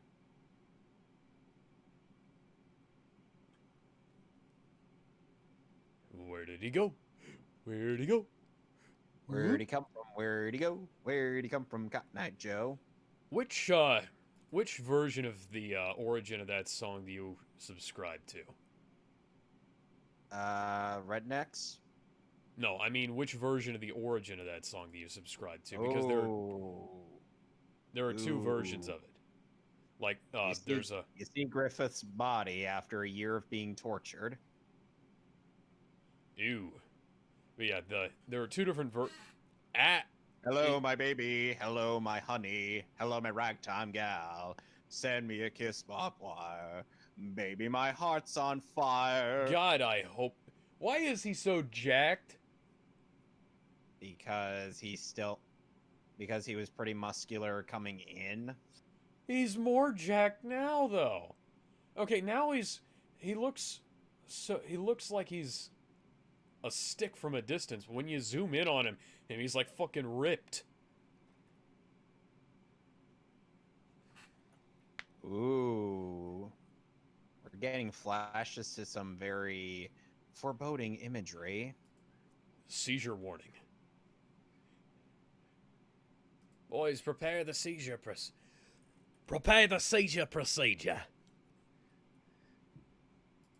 You know, John Avner, the voice of that character calling out to Griffith. Yeah. He was the first actor to be confirmed for the dub of this movie. That's funny. And I love the fact that I'm followed by him on Twitter. John Avner's great.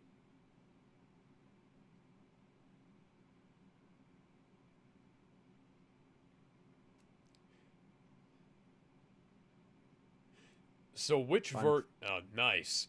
So there are two different versions, at least that I know of the alleged origin of Cotton Eye Joe. One of them is that it's a metaphor for sexually transmitted diseases, and the other is that it was a campfire song created by a group of Pinkertons or I think it was either Pinkertons or law or U.S. Marshals who allegedly created the song because they were chasing an outlaw who was named Joe, who had a cotton eye patch. Hmm. Either one of those is possible. I don't really know which one is more likely. Yeah, both of those seem very applicable. Oh, the Baylet. Now, where's it going? Whoop. The next time we see that, all hell's gonna break loose. When all hell's breaking loose, you'll be right in the eye of the storm. No, we're not gonna be having Optimus Prime show up and help out the Band of the Hawk. As awesome as that would be, that is a scenario that is not likely to happen. This is also like I pictured something from like Attack on Titan where the Transformers show up, because Eren Yeager, Cade Yeager. Do I have to spell it out for you? Right. Except Marky Mark and the Transforming Bunch would probably be hiding out in the garbage dump where Grimlock is puking up something he just ate.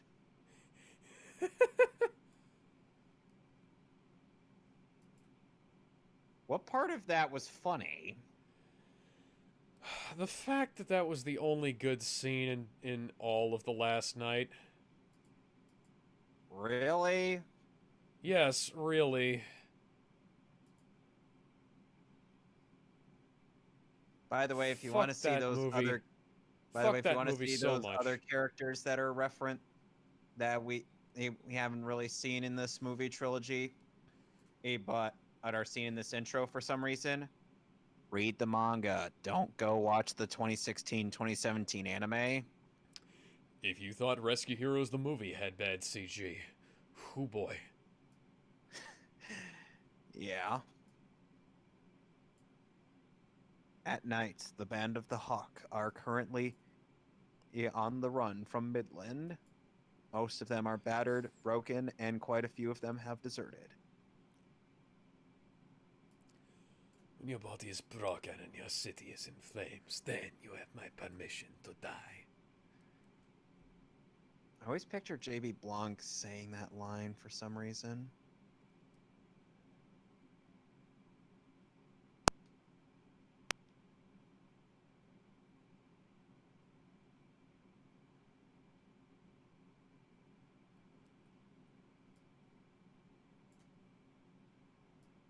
Rickart's not the one who finds out where Griffith's being kept in the manga or the '97 anime. In fact, he's in the camp and with a with probably dislocated shoulder.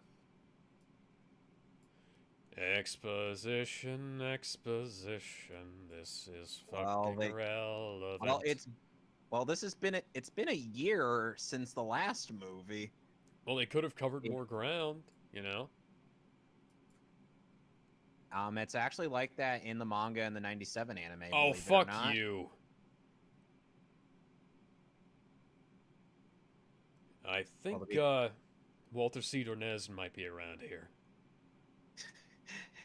Nah. If he were, they'd all be dead right now.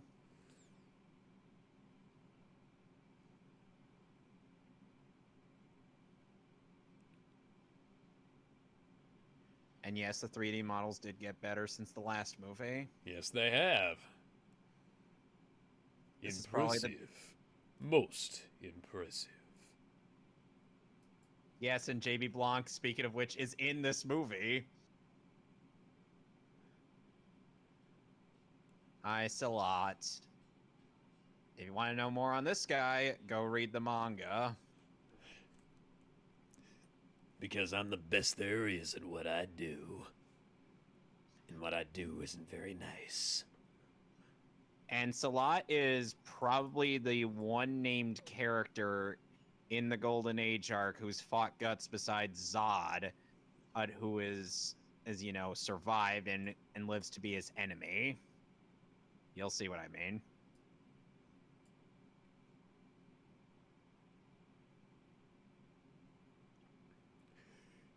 See, this bit is kind of what I was picturing with my scenario of Dick meeting Damien in my DC fanfic universe. And then Nightwing would come in for the save.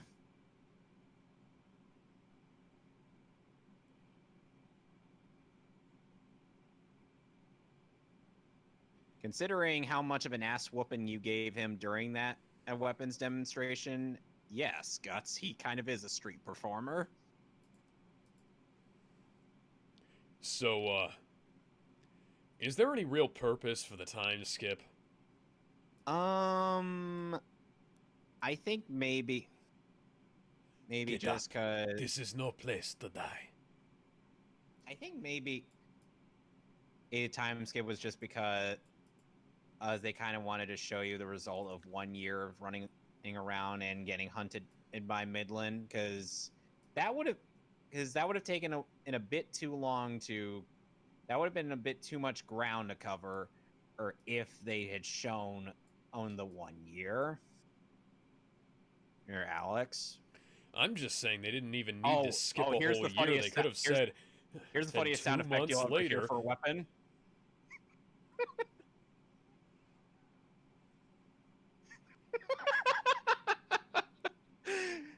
Do you hear this?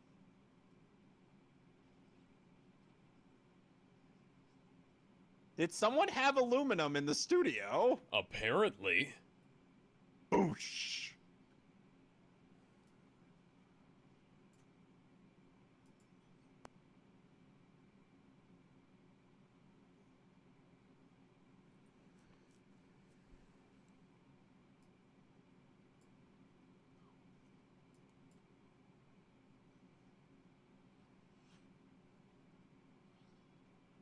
It's a boomerang. Oh, nice going, Alphonse. Judo, come on. He doesn't even look that much like Alphonse. Okay, Edward then. That's more reasonable. I guess Alphonse is Rickert. somewhere. Yeah, that's him. There was Dickert. There was a tad bit of a longer conversation that Guts had with Judo and company. Yeah, Dickert. regarding what's been happening. But most of that has been skipped over, including reinstating Guts as the commander of the Raiders. Oh, and they do explain a bit of the operation to go save Griffith. Just a bit. They don't give us the full details. I kind of have my own thing I want to do, you know? It's not that. You know, my whole life does not revolve around y'all. Do you understand the. Corcus is a dick. You understand the concept of personal autonomy? Corcus is a dick. And Casca, considering all that she's been through this year, leading a gradually a dying mercenary band, she's understandably pissed.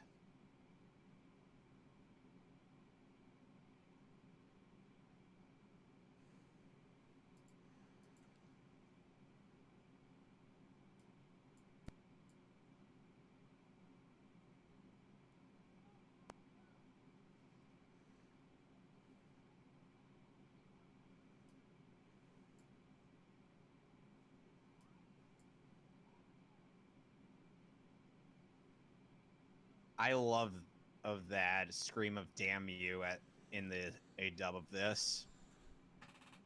The Japanese version, she just flat out lectures him, and whereas here, Casca is just straight up pissed.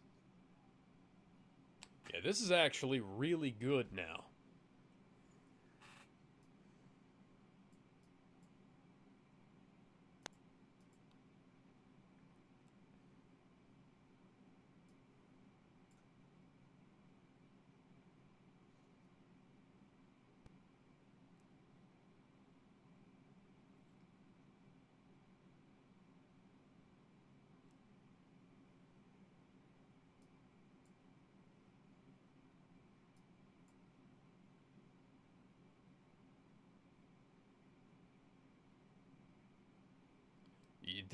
Weren't you trying to make him bleed?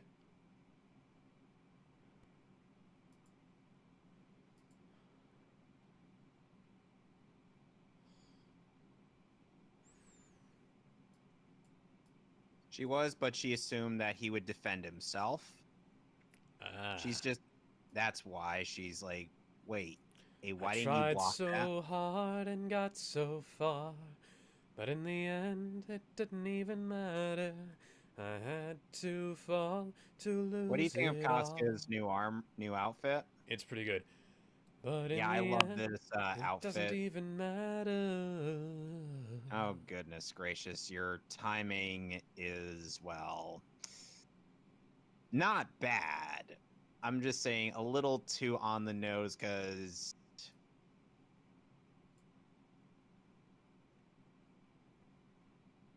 Whoop. And I would do anything for love, but I won't do that. We're keeping this running gag strong. This is a running gag that actually started in real life. Yep. I swear the way the movie framed this bit, actually, I liked it a lot better than the 97 anime.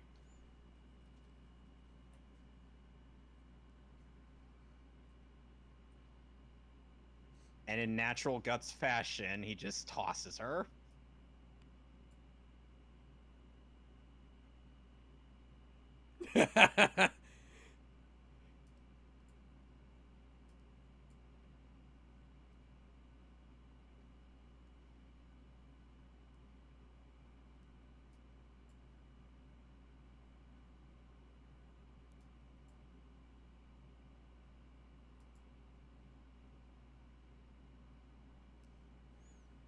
It's like she realizes that he's someone who actually gives a damn about her.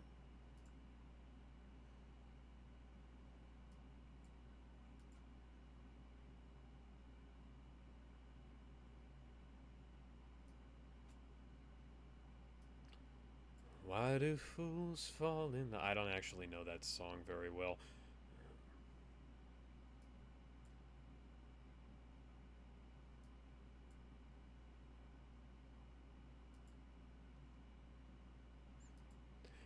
Those lips looked so weird kissing. Yeah, it was a little weird, but Yeah, this kiss looks very weird. But it doesn't look... It honestly doesn't look much weirder than most anime kisses.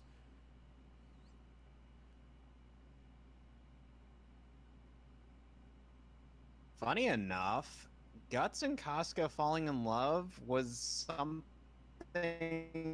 that Miura did not intend on originally. Beep boop. It just kind of happened. And now they're about to make love. I see quite a few things kind of happened. Although none of them being his dick getting hard, apparently, because... We can't see his junk. Yeah, I would assume that having a... In the manga, we actually do get to see Guts' very sizable penis. Yeah, I would assume that having a very beautiful naked woman in front of you would mean that certain biological He's functions reaching would down. happen on their own. Yeah, he's going right in there. There's a Meatloaf song I could reference now that is not the one that everybody always expects me to, but I can't remember. Oh, and in the outtakes, Carrie Keranen says, like, I think it was Guts has Paradise got by so the many... Dashboard Light. Carrie Keranen says that there's, like, so many muscles to grab onto. Or what do you grab onto? It's like having sex with a tree. So Guts ask the is girl tree. from Evil Dead, she might be able to tell you.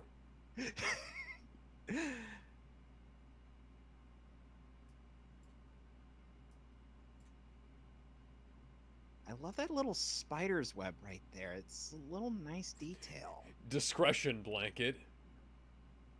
Funny enough, in the manga, her leg was the only thing censoring his junk.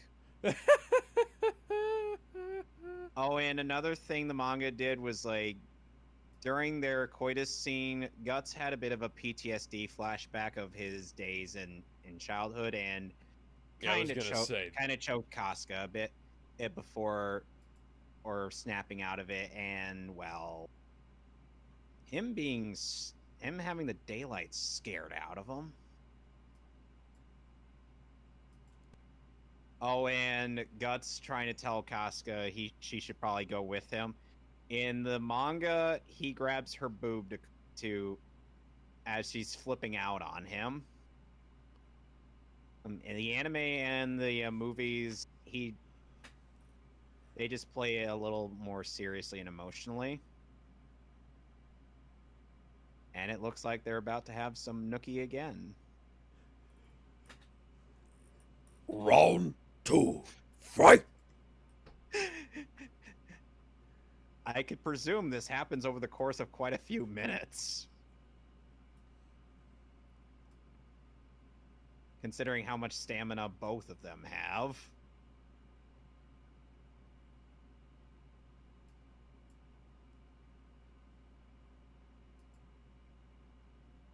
It's a very nice, wholesome scene.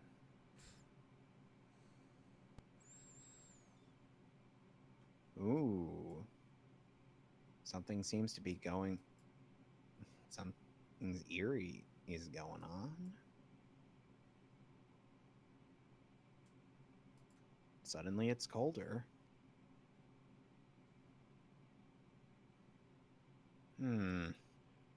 Honey, do I need to stick my dick in you again so that you wake up? Ooh. Guts just immediately grabs his sword, not giving a damn about getting some pants on. Whoever he's fighting with both swords. That is an excellent way to put it. He doesn't give a fuck. He'll just whip you with his dick.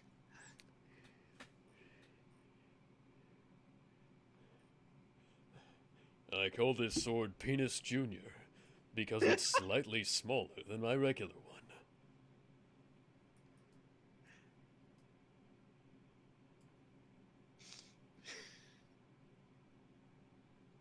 And here we are introduced to the Skull Knight.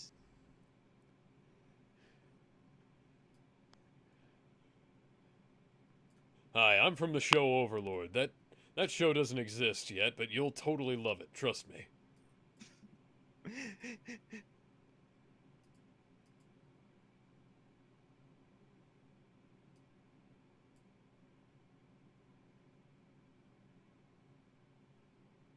I love what they're doing with Jameson Price's voice here, but I wish they did it for the 2016-2017 anime.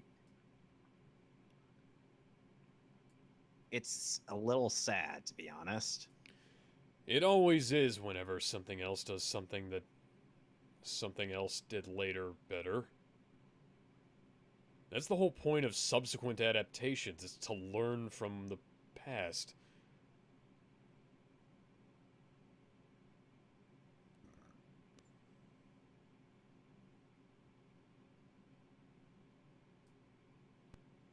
Funny enough, To that scene. improve. Funny enough, this scene where Guts encounters the Skull Knight, happens while he's just out and about, out after leaving the Hawks. Another thing they cut was Casca, Judo, Guts, and Pippin, and journeying through a graveyard to get to where they are right now. What about Mary, Frodo, and Sam? Who gives a fuck? Oh, and meanwhile, Rickard hasn't. The Meanwhile, Fellowship, that's who. Meanwhile, in the manga, Rickard with the band of the remainder of the injured band of the Hawk end up getting attacked by a group of demons.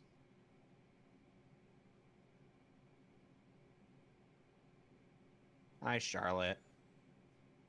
And yes, Charlotte does escort them in the manga.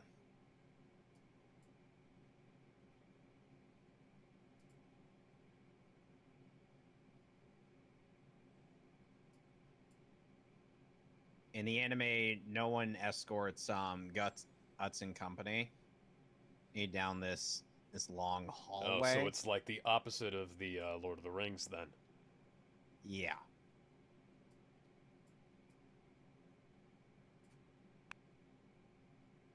The as opposed to the age of peace we are living in now.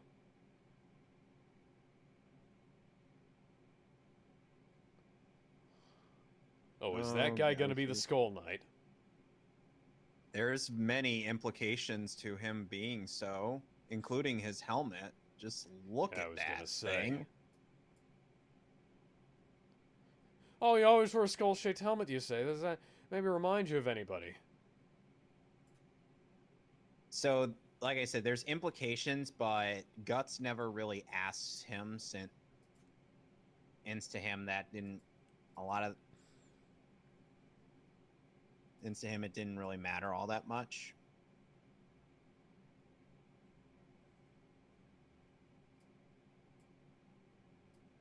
Oh, and this whole scene of Charlotte explaining about how King Geyserek and whatnot doesn't happen in the 97 anime, due to them not having Charlotte in this scene for some reason.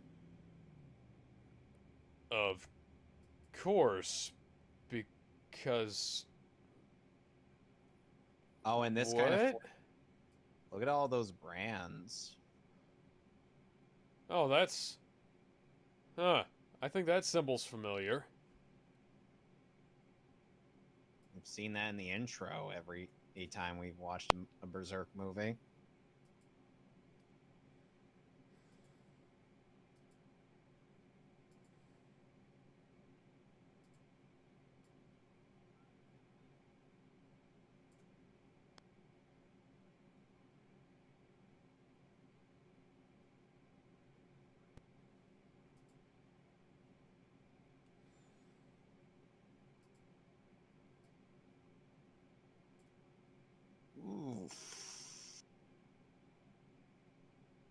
Okay, now he's, basically dead.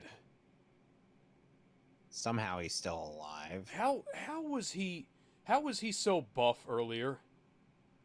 I'm guessing that must have been before this scene. That must have taken place before this scene. Must have been a long time before this scene. Oh, and by the way, fun fact, they actually had a design for his face after all of this. That we never actually see? You can actually look it up in the concept art and even in the Nightmare Fuel page for this movie's trilogy on TV tropes. Huh. No, he's still fucking ripped. What? Did you skip arm day, buddy? Well, considering they severed his tendons. But his... So how is he doing all those setups that it requires for all those abs?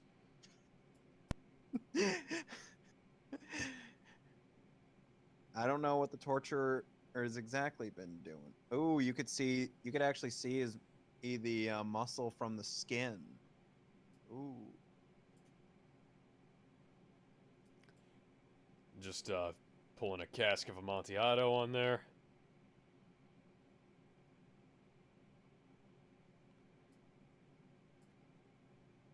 Dude, you're a little fat man and standing on a stool.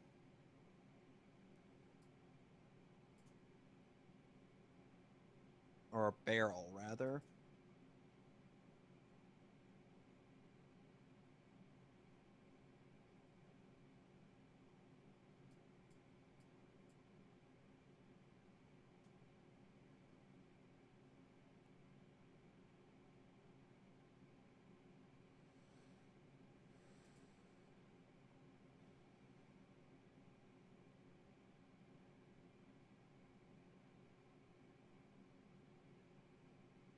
And that's his tongue.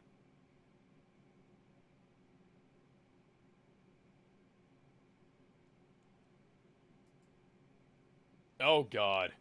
Thank you, Guts. Thank you. Yes. One of my favorite kills in this series.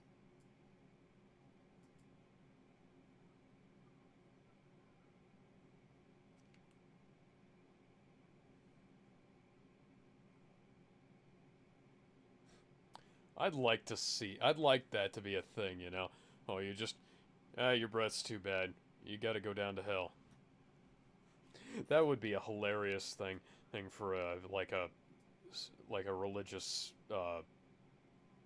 what you call it, religious satire series. Yeah. Fall back? Where the hell are we supposed to go? And Guts getting his Dragon Ball Z on. Well, he doesn't go Super Saiyan. He just scares the piss out of them by slaughtering them.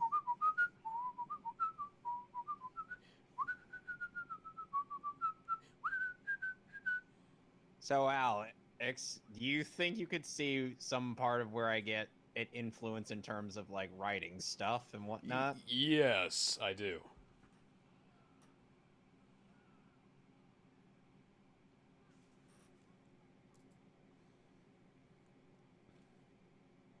Another thing that was cut from from both anime adaptations was a group of assassins that the King of Midland had hired to go get Charlotte from them, and Guts and the gang killed all but one of them. Then And I killed all but one of them. What about the last one? The King of Midland killed him. Oh, I thought you were going to say pulsed out like a bitch. If only. Oh, and then the King of Midland, in one huge chunk of the manga, basically gets a big demon and his posse to go after Guts and the gang. But we never get to see either that because for the 97 anime, it was a little too gruesome for the standards at the time. The movies could have shown that, but they didn't have the time constraints. Plus, the character's not even that memorable anyway, so you could just replace him with another member of the Midland Army. Yeah.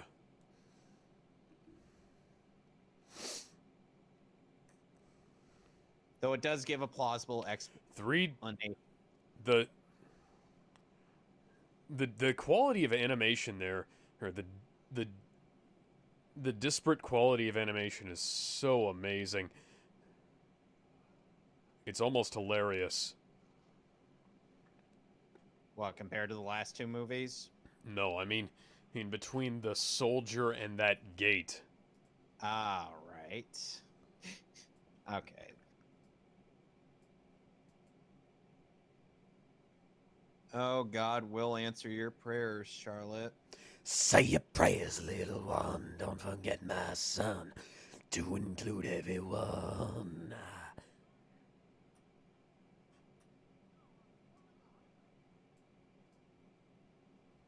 Thanks, Goku.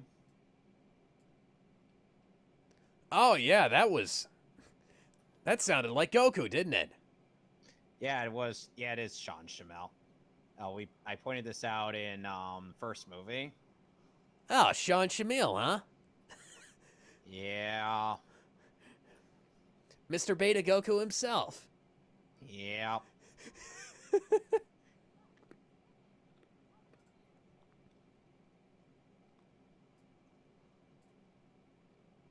Pippin gets out a pair of maces. Oh yeah, I'm just gonna dual wield this thing that most people have to use 2 hands for each one. You know, no big deal. He's a big guy. So am I. Do you see how big Pippin is, especially compared to Guts? Yeah, I guess. I mean, it's still kind of ridiculous.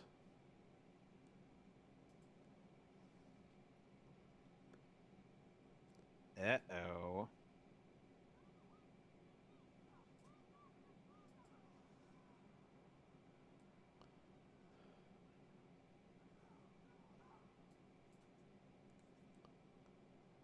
Hold your breath and count to 10. Feel the earth move and Ooh, then nice. hear my heart burst again. Orcus and the group For they this brought is with them. the end. I've drowned and dreamt this moment.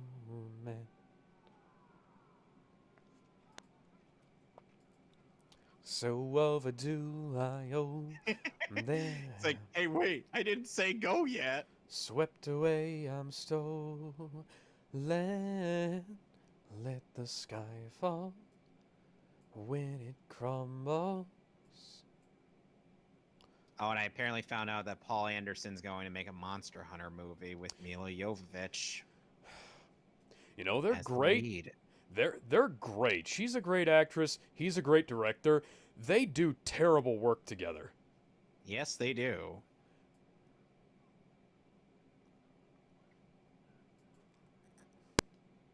So basically, to stick it to Midland, they're probably going to go to Shooter.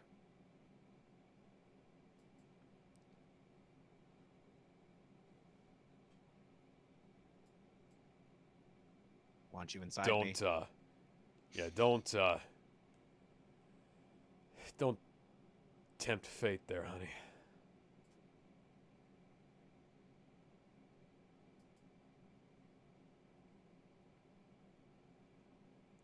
It's fucking bad. Listen, I got my degree in alchemy. I don't know how to do this shit. You don't know how to draw a circle and then put your hands on it? Yeah. That was not I know that that's not what real alchemy is. I'm just being facetious.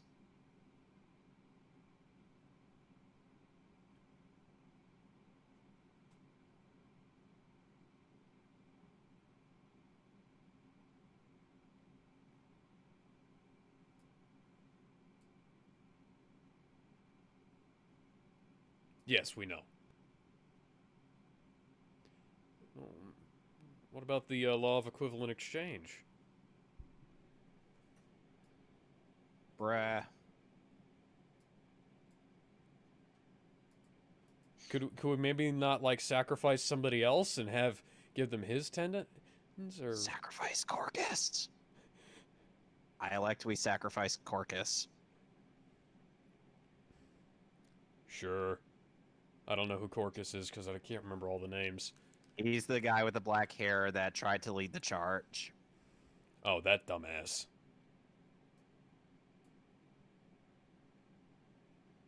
The one that said we're being ambushed in the last movie, where the subtitle said, "Is it an ambush?" Yeah, thanks, Netflix. That was a great subtitle job you did there.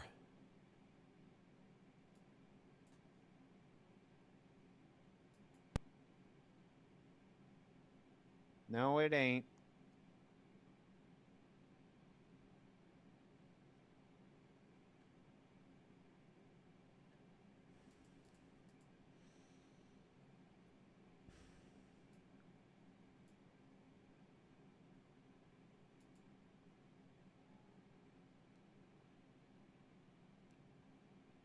Why is his frame rate dropping? I don't know. No, it fucking wasn't. You could still be mercenaries without him. Yeah, but the thing is, Griffith was the kind of guy that led them to be nearly nobles. I understand that. I'm just saying you can still be mercenaries without him. They could still be mercenaries, but they wouldn't get very far. Plus, they're fugitives of an entire country. So it wouldn't really make them all that popular. In the manga and the 97 anime, Corcus just gets so angry at this scene in this moment, and he just pulls out his sword and breaks it on a rock. Huh.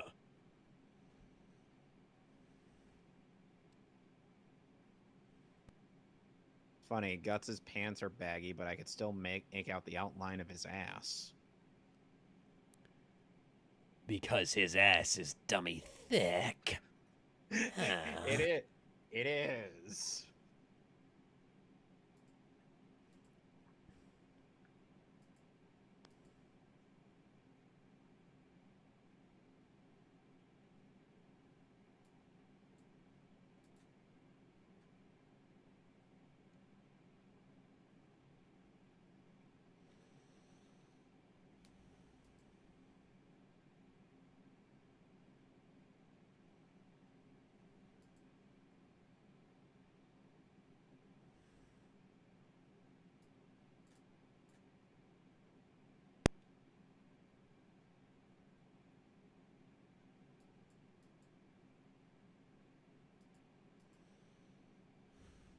I think you should give him a sensu bean. Sensubin!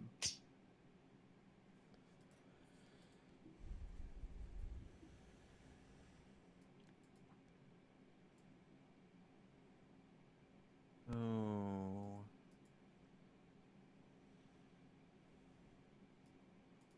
Griffith sees how his two best seem to be, getting along very well without him, and seems to be pretty independent, or rather not dependent on him.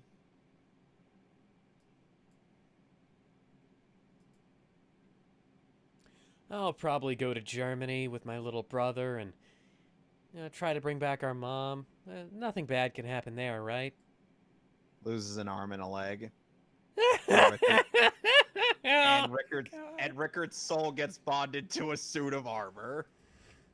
Honestly, I wish that they got Vic to voice Judo in the 2016-2017 anime, because at least they'd have a really good actor playing him after Christopher Cromer.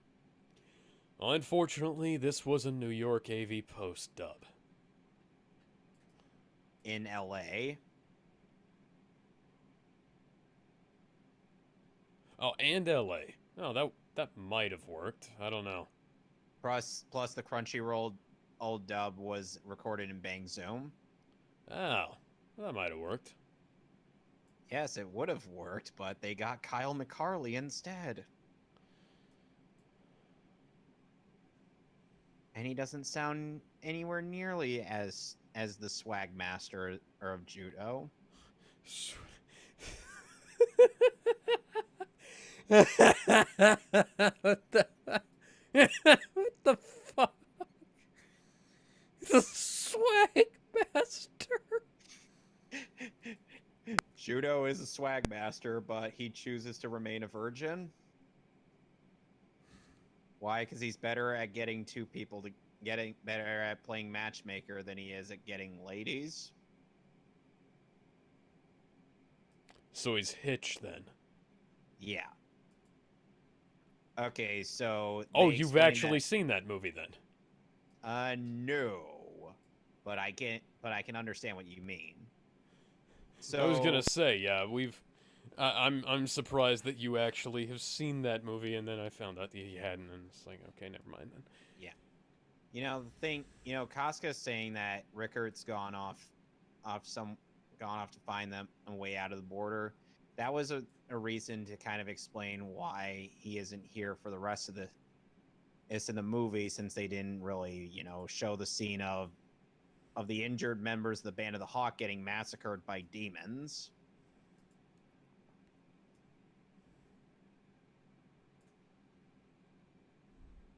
Griffith, I do not think you can make what's down there function. Griffith, do you even still have a dick? I mean, granted, it appears that he has not been skipping core day, so maybe he hasn't been skipping cock day either.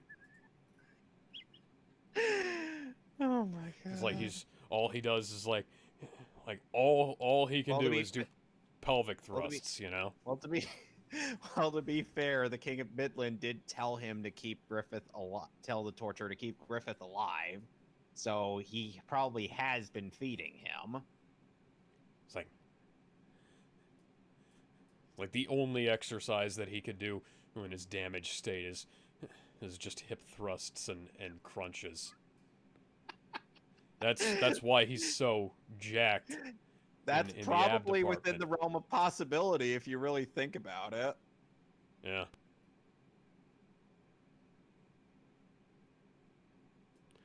Oh, lie a little worse there, honey. No, he did fall back asleep. It's just, Oh. He also fell back asleep while he was laying on top of her. And then she probably pushed him off. Yeah. Oh, you're about to see something weird in this scene after, like, all this emotion.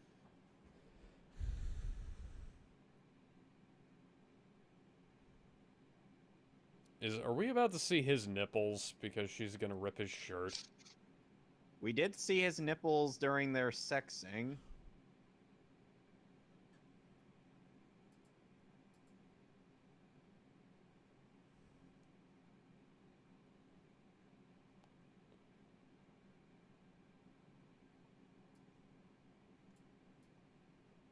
See, this scene, Casca doesn't have her gloves on. Huh.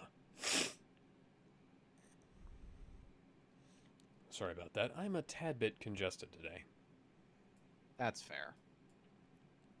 Granted, it is my own fault because I can't stop eating cheese and sour cream as part of meals. Just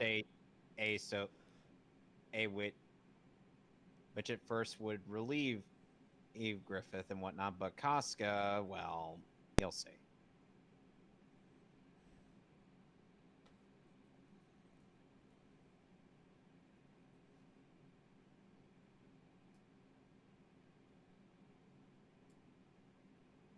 Oh, yeah.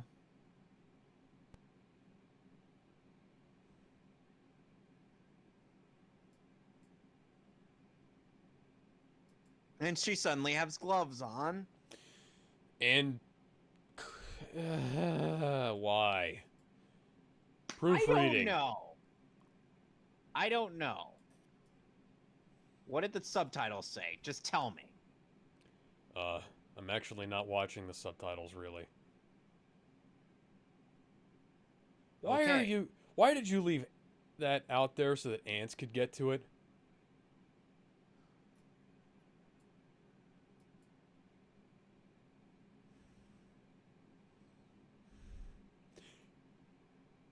Wouldn't it just be hilarious if after like almost 40 years of consequences and stuff, if they introduced magical resurrection into this and healed all of the characters who were permanently disfigured and resurrected all of the characters who died and shit. Wouldn't that'd be a funny undermining of all those stakes, wouldn't it?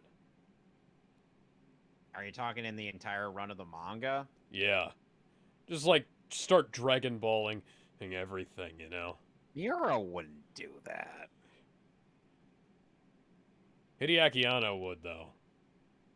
Yeah, Anno, no. Yeah, I could definitely picture him doing that. Because, well, Anno.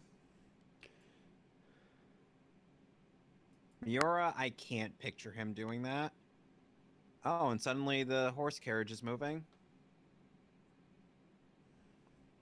I highly doubt it. But, you know, the loss of other senses cause, you know. So Oh, that jackass, that was my horse. I raised that So from a that- baby. so that demon. I adopted in him my- after his mother died, and I've raised him from a foal. So that demon I mentioned that Guts and the gang fight in the manga kind of would explain in the manga's version why Guts doesn't have a giant sword for later on. Whereas the anime, there is no him breaking his sword, so no explanation. At least the movie is like, okay, he doesn't immediately think he's going to get Griffith before he Oh, I kills think himself. Bonesaw might disagree. Playtime is over.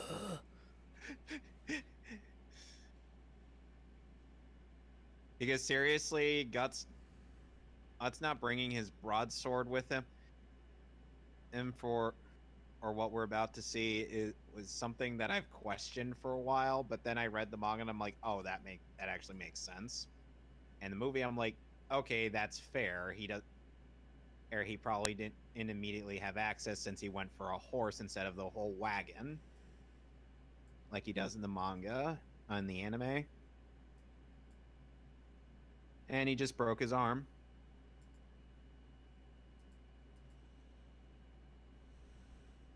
Maybe you should just throw yourself off the nearest cliff so that you can stop being a burden to everybody. His thighs are fucking massive for a guy who's been starved. Perhaps maybe his clothes are thicker than you would think.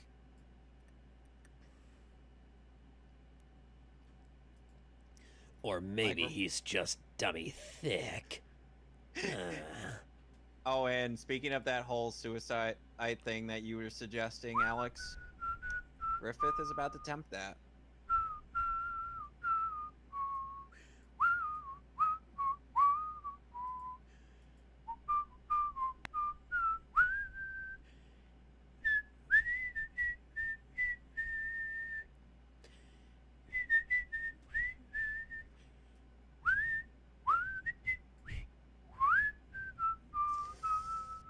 Oof.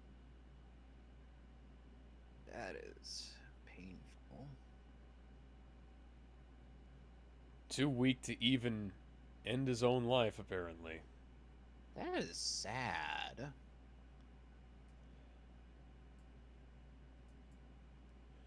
Especially for such a strong-willed character. Yeah. Though you're gonna feel less sympathy for him.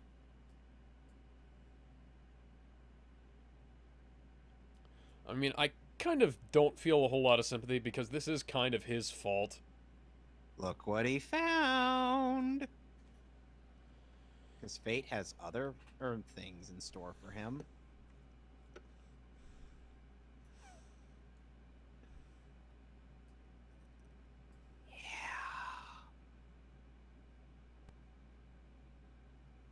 Ah, that's the thing that they use in the promotional posters for all of the for this entire film.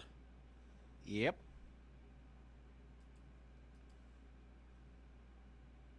And suddenly we're getting into a solar eclipse. It's the opening of Heroes. Run before the writers plot hole you to death. Griffith is Say trying your to. prayers, little one. Don't forget my son to include everyone. I'll tuck you in, warm within, keep you free from sin. Funny enough, till I the tried Sandman syncing up come. Enter Sandman with this scene, but in the '97 anime, since it's a tad slower. Sleep with one eye open, gripping Oh, a dear. pillow tight. Who are those? Oh dear, who are those? Oh, it's the people in here? Titans. Except they're not gigantic. Exit Oh, and also they're light, anatomically correct. enter night. Take my hand. We're off to Never, Never Land. So it was Oh, all the God. bounces.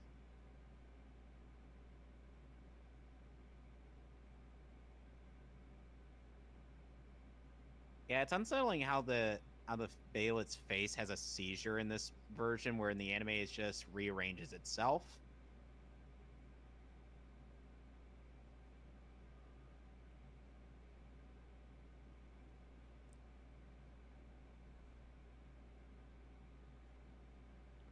Ow.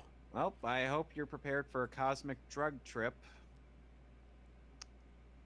Because, Alex, welcome to the eclipse. Hope you enjoy it. Welcome to the apocalypse.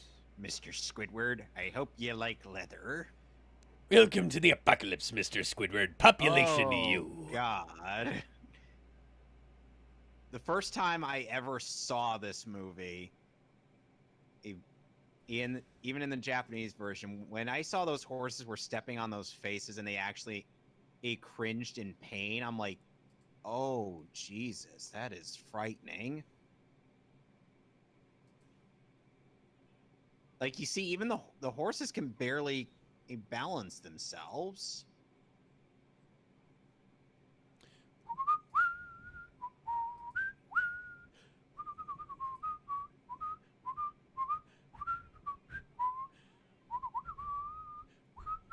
The one F-bomb in this whole trilogy.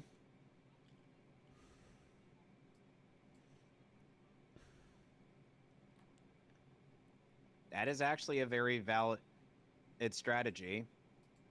Oh, and Alex, you want to know Yeah. what's one other thing I try to do as a joke to sync up with this? What? So, well, we'll see. Oh, a bit. So for when these guys are talking, I kind of sync this whole bit up with "Hooked on a Feeling" by Blue Swede, because the chanting in the OST sounds like they're saying "Ooga Chaka." I'd want to see if you could do that for me. Just like start playing it when they get to the line of the feast. He's that happens once every 216 years. Hooked on a feeling. Bum ba dum bum bum. Sorry, I'm Oh, trying to those are some titties. Yeah, those are some massive titties. Those are some big gumdrop titties. Hello, Medusa. You're looking voluptuous today. This is Salon on one of the 4 members of the God Hand. And And she flashes us, and I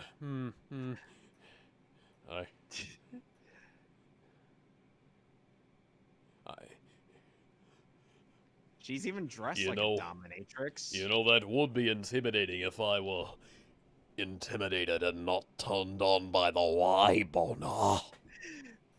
This is Ubik. And the Y-boner's gone.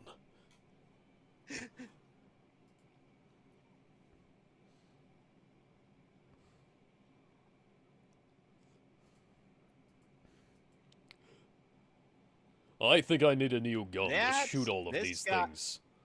This giant screamer is Conrad. What? The giant screamer is named Conrad. And the last guy about to enter is their ringleader, Void. Oh, I thought you were about to say Sauron. No. This kind of reminds me of not Warcraft, Warhammer. Just a bit. These 4 essentially would be Berserk's representations of the 4 horsemen of the apocalypse.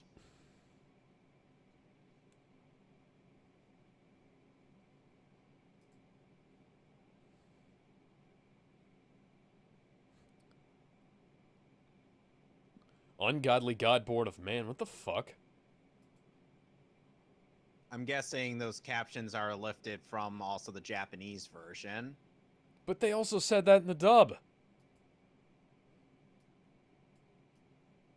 He said, "Ye lambs of the ungodly god," and didn't say a Okay, close say enough. of- Ungodly god of man? Seriously? I don't think he added "of man" in there. But seriously, children of ungodly god. One would think that if the god is...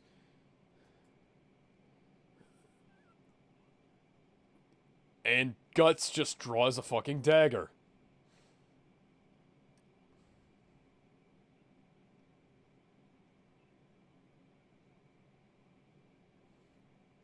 He hasn't got a tail.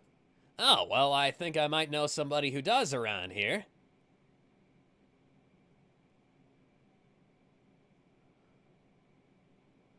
Honey, I don't care about that. Just bend over. Oh my god.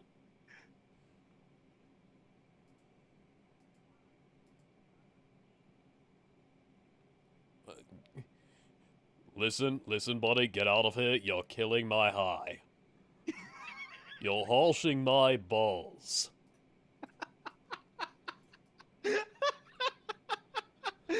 Oh, I should have known this would be the commentary when this woman was introduced.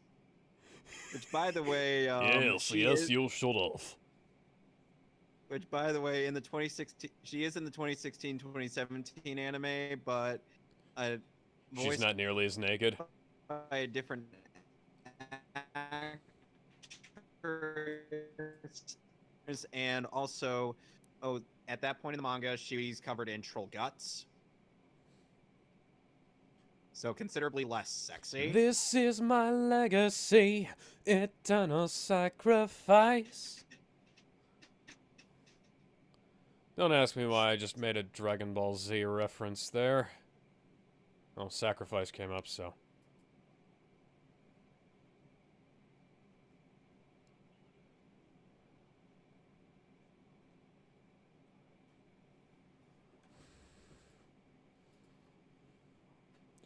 You know, this just kind of feels like a Diablo Sex Machina to me.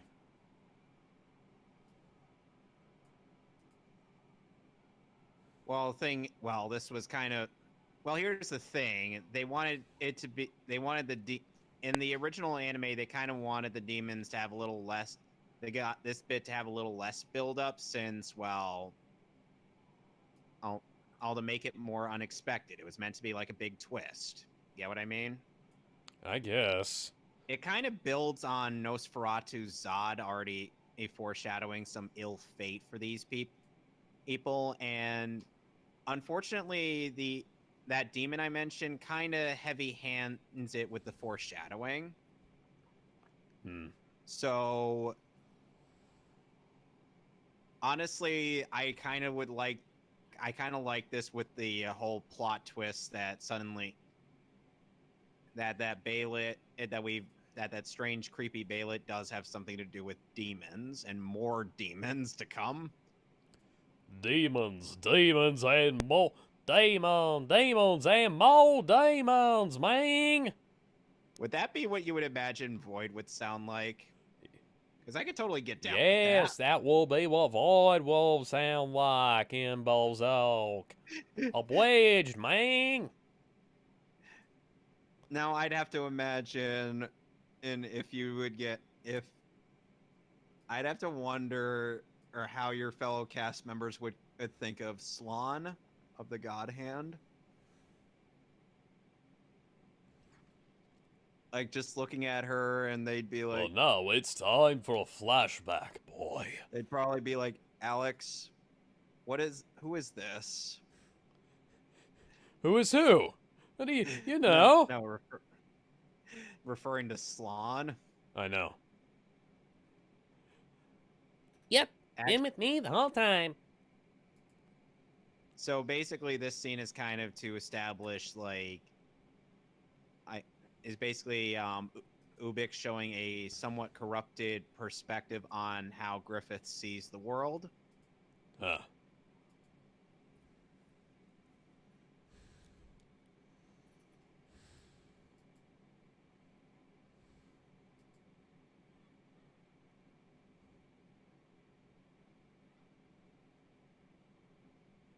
This is very reminiscent of a scene from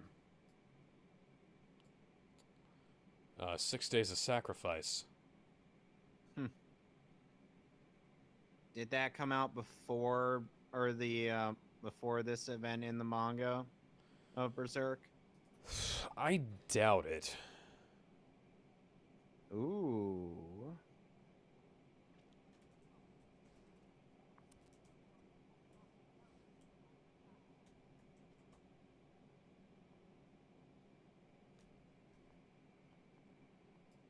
Basically, it's meant to say if you to attain the dream, Griffith pretty much needed to pile quite a number of corpses. Yeah. Well, that's...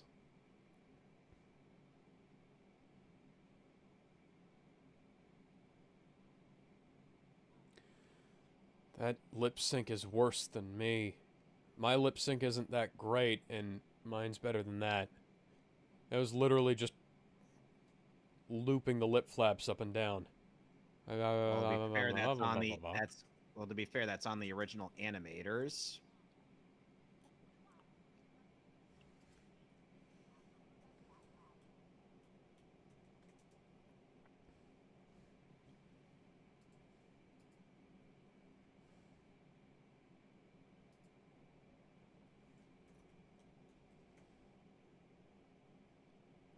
Yeah, no. It did not. Chapter 73 Eclipse came out in 1996. Excuse me, 6 Days of Sacrifice came out in like 2000 something. Okay, so yeah, this did come out before. Oh, and by the way, in the manga in '97 anime, Ubik and Conrad are like standing, Ubik standing on top of Conrad, doing this whole shindig with the fortune teller lady.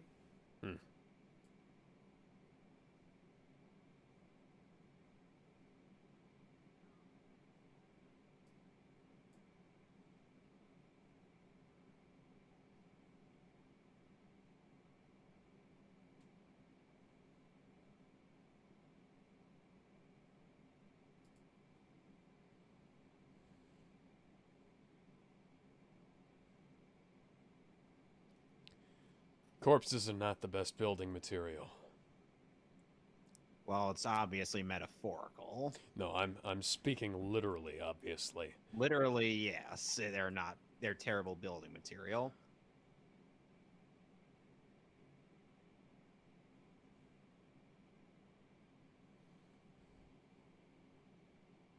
Ugh, can I get your number? Oh! That is also from the outtakes. Yeah. You really should check them out. They're really funny. I've seen a few of them, I think.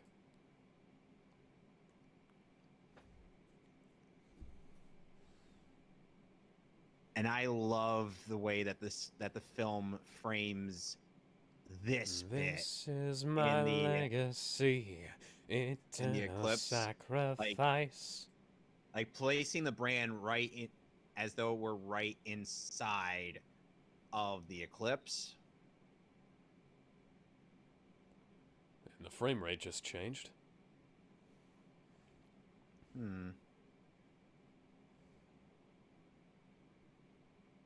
Wonder how long this film would be if someone took the entire movie and put it in and rendered it in 60 frames. Probably very short if you didn't do any kind of interpolation.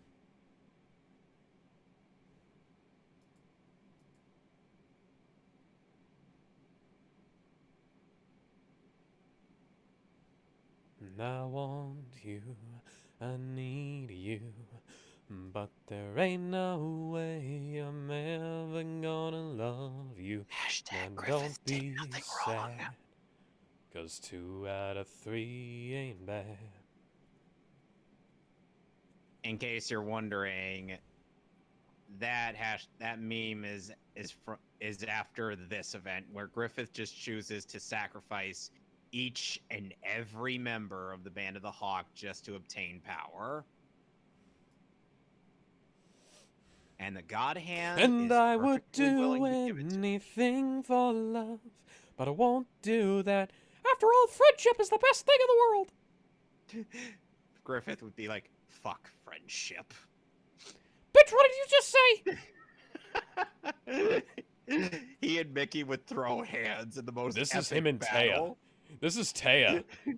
The thing is, my Taya voice is identical to my Mickey. And everybody gets branded. And Guts gets his on the back of his neck. Oh, and all those demons transform.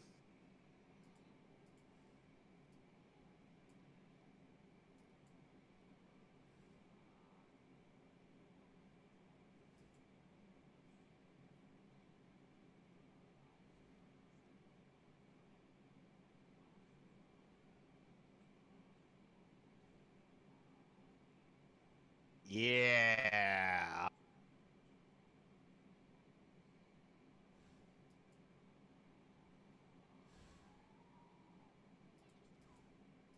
Pippin comes in for the save. With a warhammer.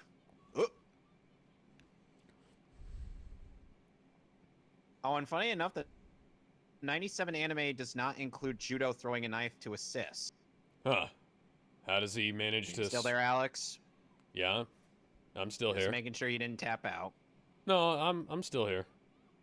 And Pippin's So how did about he, to be killed.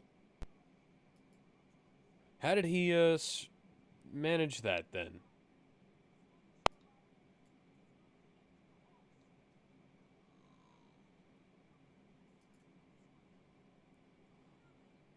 We lost Kevin.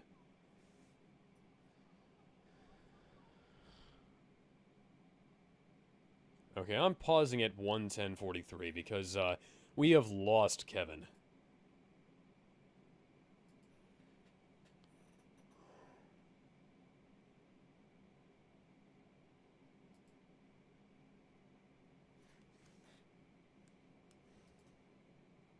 Yeah, we do still have internet here.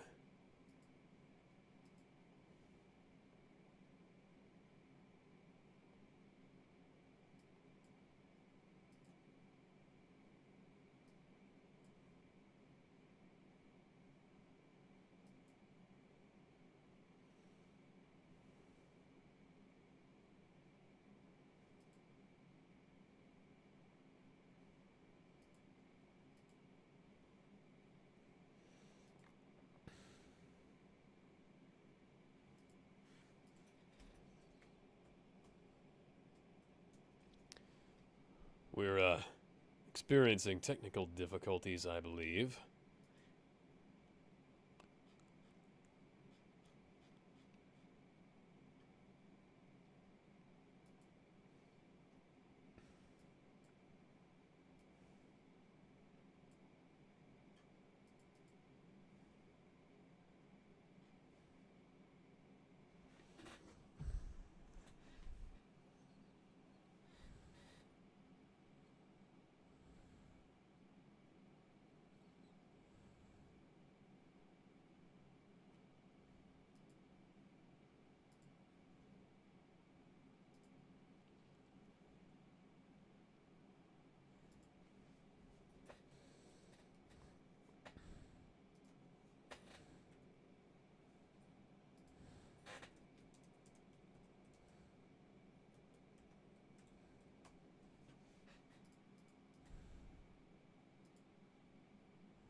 Sleep with one eye open.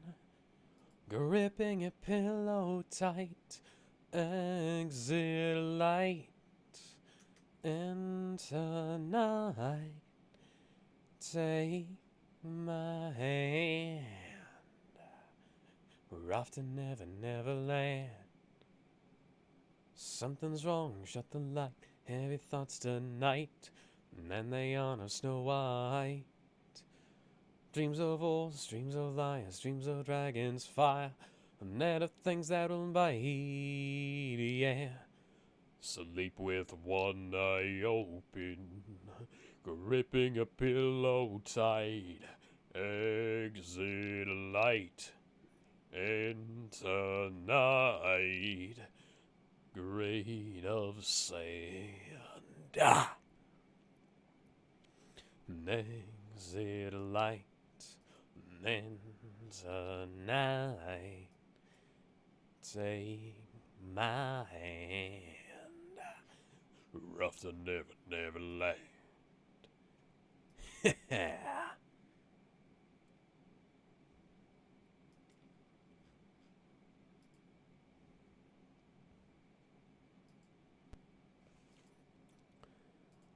We are apparently back.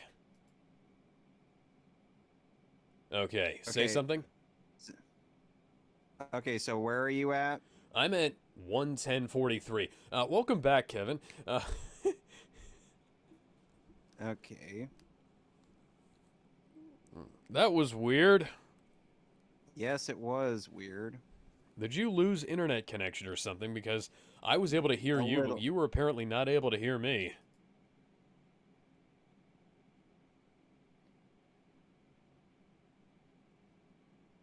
Can you? Are you still here? Yeah, I'm still here. Okay, good. All right, so 3, 2, 1. Yeah. 3, 2, 1. I had a question, but I have since forgotten it because I got caught up in technical difficulties. Yeah, that's problematic. So while the Band of the Hawk is getting eaten by demons, Rickert's outside witnessing a giant fucking tornado. Oh yeah. Basically, I was just saying that at my that I was not doing my Mickey Mouse. I was doing my Taya Gardner, but my Taya Gardner is exactly the same as my Mickey Mouse. So I understand why you made that mistake.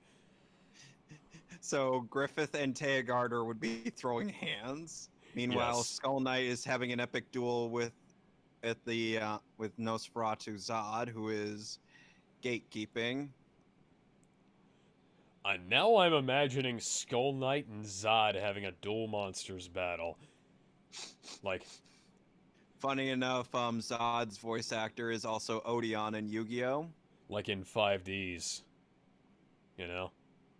Like they're just running on horseback and also just Well, running. Zod in his human form probably riding on horseback, because I can't picture his demon form riding a fucking horse. I can picture his demon form just running by himself, you know. And then we cut away from the battle and go back into the eclipse. And no, it wasn't a thing on the adaptations part, that's a thing on the manga. Ooh! Oh wow. Tore right through that metal armor. And meanwhile, Corcus is watching all the others get eaten. I love that one smile in the middle. He's like, "Oh, we're coming to get you." It pretty much says "Swiggity swooty" coming for that booty. Warriors, come out and play. And meanwhile, Corcus is thinking this is all a dream, and he's passed out at the pub. You know, honestly, I don't blame him. I'd be thinking I was having a fucking hallucination right now, too. Wake me up inside. Wake me up inside. Call my name and And save then you me see from this. the dawn. That is so obviously a trap. I'd be like, It's "No." a trap! Corcus is like, "You know what? Screw it. I'm probably gonna die anyway, but why not?" It's a trap! He's gonna start. She's got a motorboating her. penis! No, she's worse. Oh, no, Yummy. she's a fucking xenomorph. She's the first demon that Guts kills in the manga. Well, Hey, I was a friendly monster. Well, at least in terms of release order, not chronologically, because chronologically, Guts kills a lot more demons before we're getting to that one.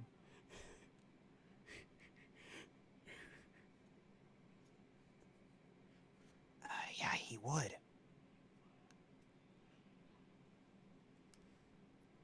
Oh, and in the manga, Maybe you never Judo, truly knew him. in the manga and the anime, Judo gets fucked up before his horse gets eaten by one of those one demon in disguising itself as one of those faces. Oh, And he gets even more fucked up here.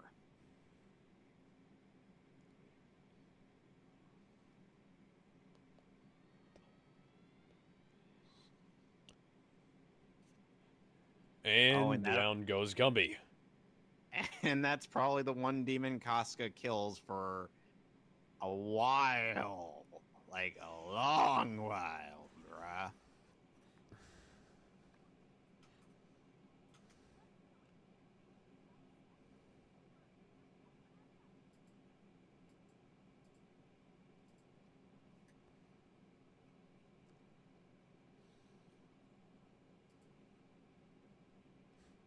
So one half of my salt mine, Judo has some last words to say to Casca, which he basically tells her, "You cry a lot when you're alone, don't you, Casca?" And they cut As it, though didn't to him- they? They cut it in the movie, yes. Oh, and then the other half of my salt mine, Casca kind of gets a little bit of a last stand in the manga and the 97 anime. And not in this. No, we don't see that. We just cut away from her ill fate, from part of her ill fate. Because demon grabs the sword, or in its mouth, breaks it, and well, she futilely he thinks of Guts, hoping that he'd come in and save her, and she gets stripped naked. Because they have darker things in store for her. Death would be a kindness. When your body is broken and your city is in flames, then you have my permission to die.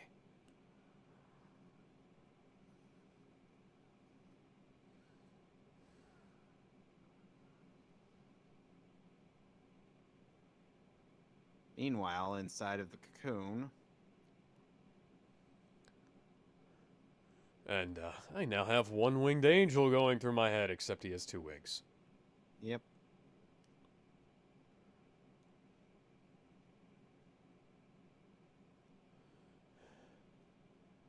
Basically, he is being shown a vision of.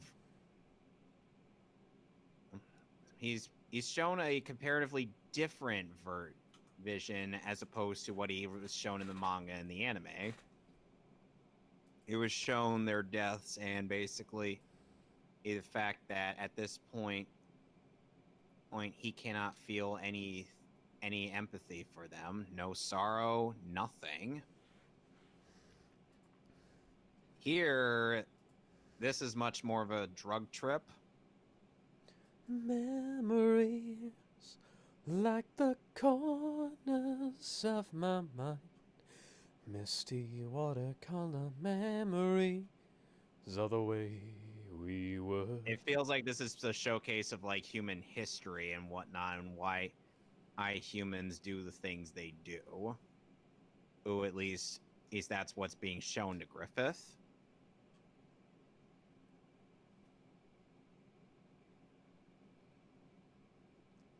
Because war never changes. Yep. Huh? War never changes.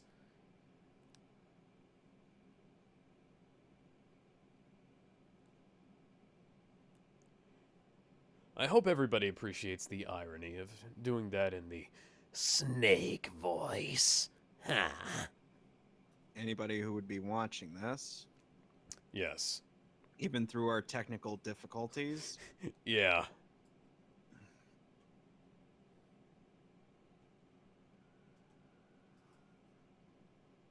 oof. And the WWE reigning champion and Guts is getting his ass kicked in a real slobberknocker here, folks. I didn't know we were turning this into a WWE match. Well, he's wearing the belt. Oh my god. Uh.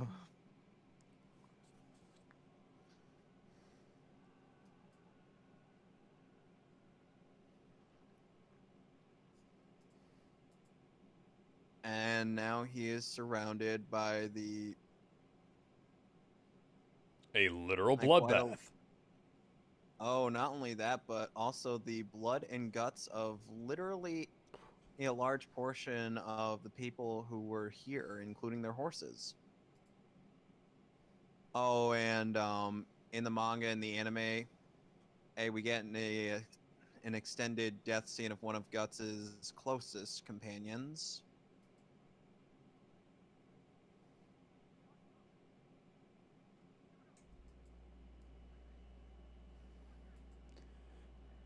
Mary, Samwise, Frodo. Yeah, Gaston gets an extended death scene in the manga and the anime. No one Hey. dies like Gaston. Yeah, and his head explodes from a demon, but here Gaston is, well, eviscerated. He was roughly the size of a barge, don't you know? Oh, hi, Pippin. Yeah, he's Like totally every alive. Like every tree stands on its own, reaching for the skies, I stand alone. Hush. No, he's not. Oof. By the way, that thing that eats Pippin's that eats Pippin's corpse. That thing ends up having a meaningful character in the manga during the first arc of the series. The Golden Age arc is the second arc. Huh. Ooh. You ruthless, heartless bastards! I will make you suffer! Oh, and just a bit of a warning for those watching this with us. What you're about to see, if you're like I said, if you're watching the movie with us, is some of the most sadistic things you could possibly imagine in fiction. You've been warned. That looks like a Yu-Gi-Oh monster. Oh, hi, just- Batman. Na Owlman. na na na na na na na na na na na na na na Batman. Like, Alex, I'm not kidding. What Griffith's first thing that he does is disgusting. You will see what I mean. What, does he whip his dick out and twirl it around? If only. If.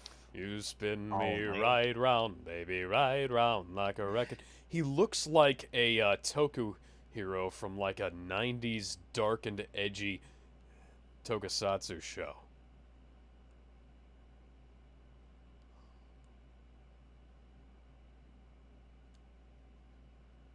Yep.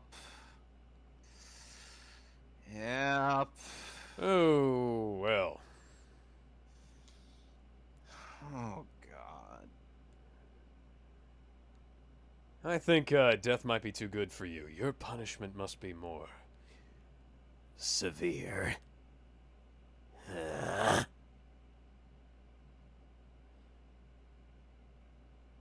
Might want to get into action there, buddy.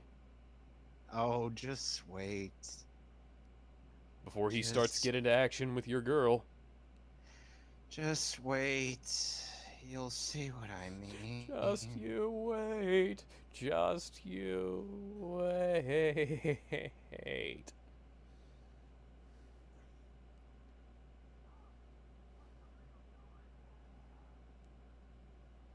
Yeah.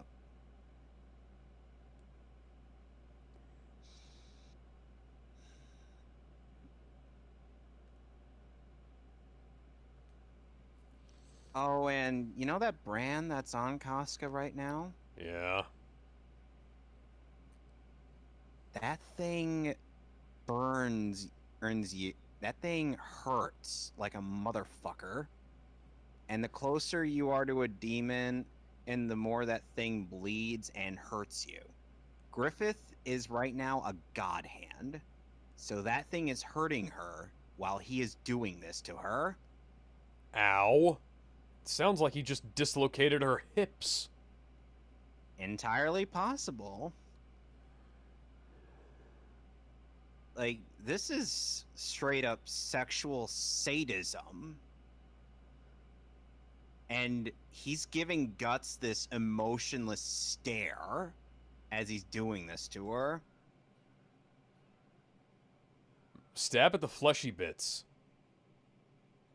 Even the fleshy bits are armored. At least try. Oh, he's gonna do something badass here to try and get out. Watch.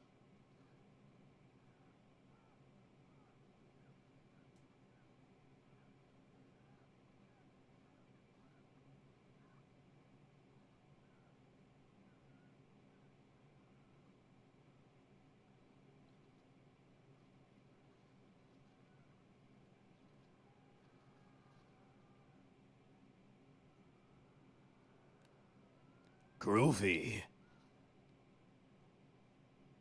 Yeah. Not so Oh, groovy. Yep. Huh.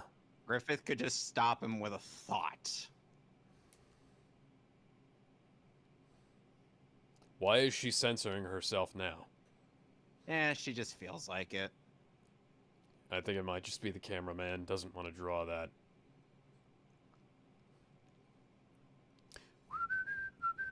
Oh. No, they don't have a problem drawing it. It's just, that's just to show they can, but at the same time, they don't do it all the time. Okay. Yeah, and Griffith's going to continue doing this to her while making sure Guts sees all of this. Oh, you see those demons pinning him down? Yeah. Take a guess what I drew inspiration from in regards to what kind of mental torment Wally West goes through. That. Imagine the Paradooms pinning him down while they tear apart our Bumblebee. Karen Beecher, not the Transformer. Yeah, I was gonna say. And no, they don't gouge out his eye.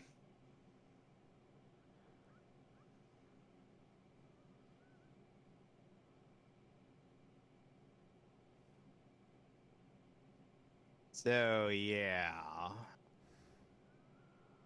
Some people note that it's apparently that it should be illegal for how well animated that was. Yeah.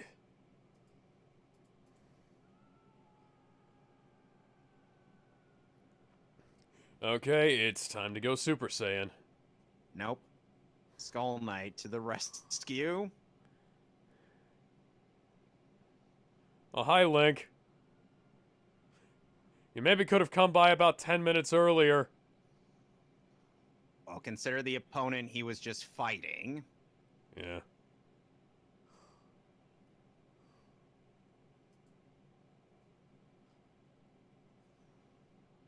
Bitch, please.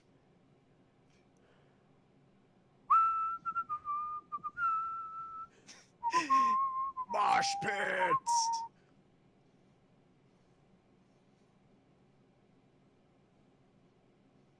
Oh no, the Skull Knight isn't dead. He got Oh out of no, that. he totally died. Except not really.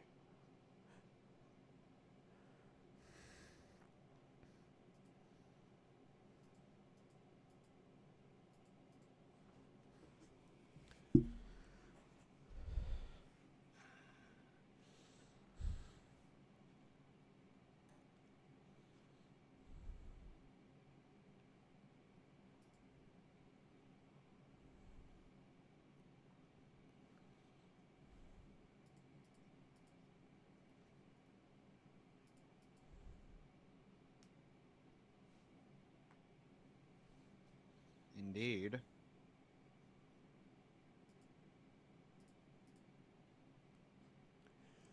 Perhaps it was. There Perhaps is it no wasn't. fate but what you make. Lie.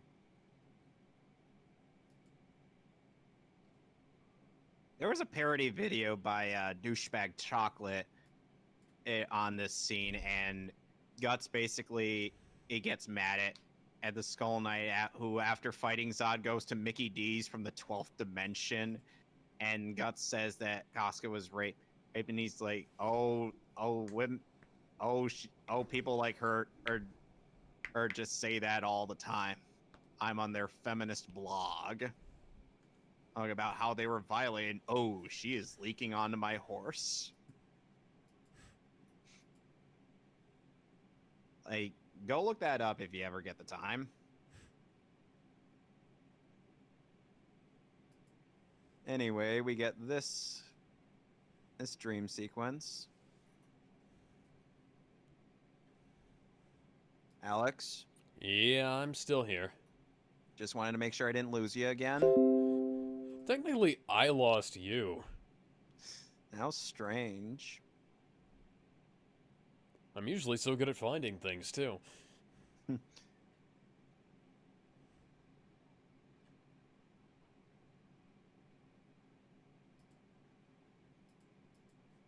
Oh, and this dream sequence that Guts has does happen in the manga. Turn around. Every now and then I feel a little bit... I can't remember the lyrics to Total Eclipse of the Heart, really, aside from that.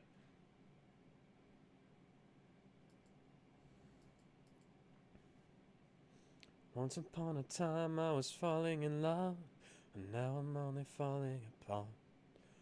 Nothing I can do, total eclipse of the heart.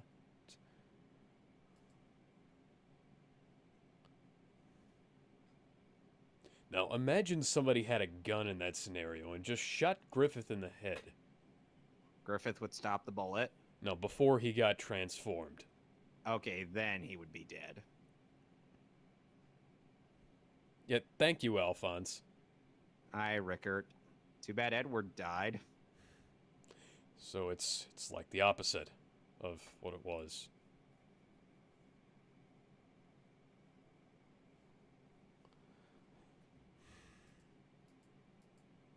And plus, Rickert's hair doesn't even look like Alphonse's hair. Where do you get the idea that he's Alphonse and...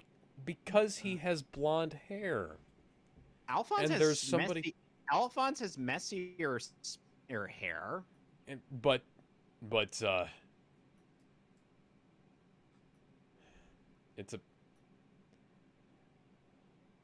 It's just a joke because the other guy looks like Edward. Oh, right, Judo. Oh, and Casca is, well, like this. Must wash away the sin. I wouldn't blame her for doing that. And I think the last sane thing she said to Guts was, "Don't look at me." She didn't want him to see that, but... They wouldn't let him to. look away. Mm-hmm. And that was the last thing his right eye saw.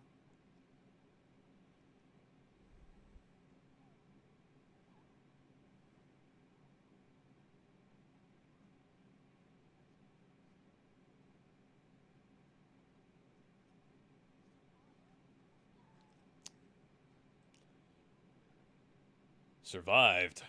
That's, technical at best, I'd say.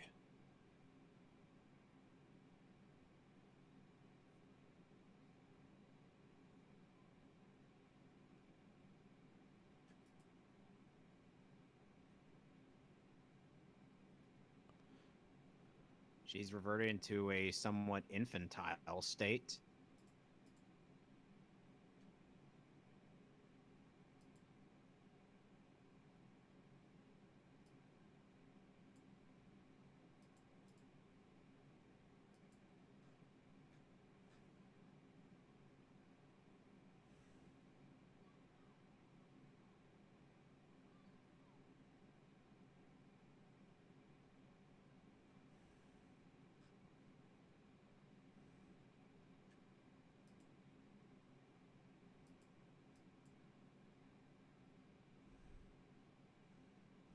You are going to open up that fucking that fucking amputated arm you gave yourself.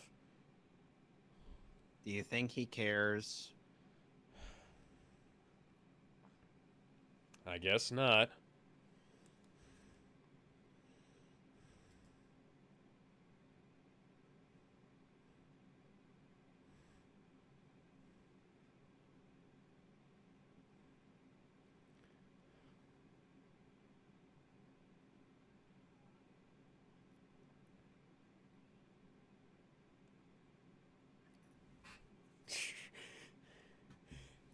Now I'm just thinking about what the most cop-out Hideaki Anno ending for this could be, and it's Guts waking up back at camp with Griffith poking him, and was like, "Hey, hey, hey, wake up! Eclipse, evil gods, what the fuck are you talking about? No, the necklace is just a fucking stone. Come on, we got a castle to raid."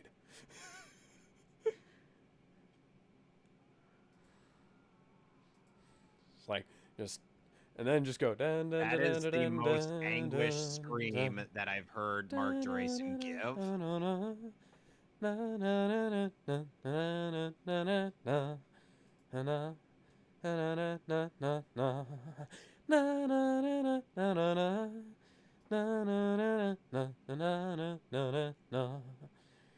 What are you singing? Cum Sacerdote from End of From Evangelion. Ava? Yes. Oh, right. I was wondering which song from Ava, what that was. I know I've let you down, and I've been a fool to myself, and I thought Yeah, that I Anna could live for no would one royally else. would royally screw up Berserk with something like that. Oh, his brand's acting up. That would be, but that would be such an amazingly bad ending to a series that has lasted for 40 years. Yes, it would. Oh, and I Guts almost is now. think that it should end like that, just for the sake of the meme value. I would laugh, but the Berserk fan base would forever be salty. Well, then it's a good thing that I Oh, and, am the god of salt. in the outtakes when Guts was lamenting how that Ed was talking about how that brand was hurting him, he's like, "Fucking Slytherins." Oh, and those apparitions are now trying to possess him. Because the brand draws them in like moths to a flame.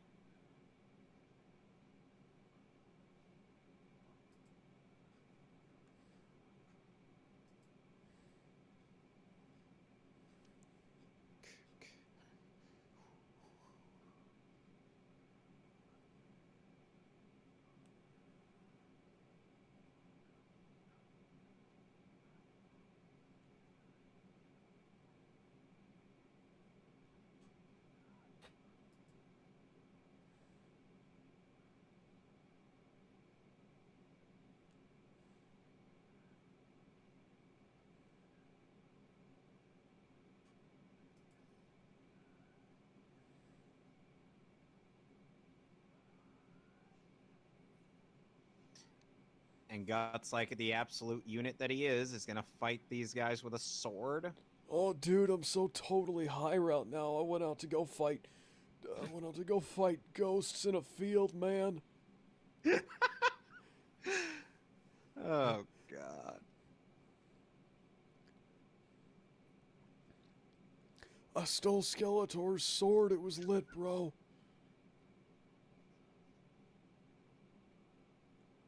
It looks like he's doing something else.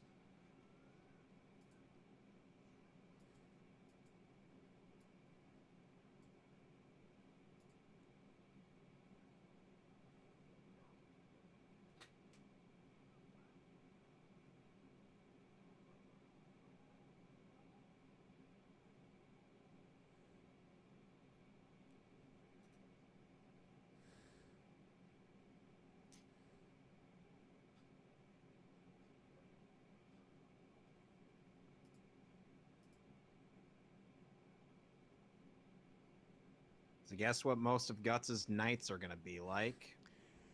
Him fighting off his literal demons. Yep. At night.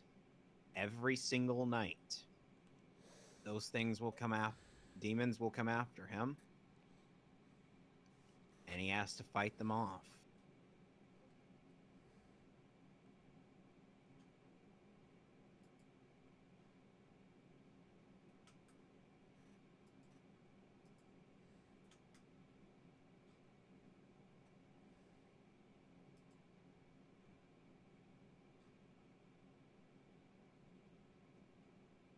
There's only so many tears you can cry.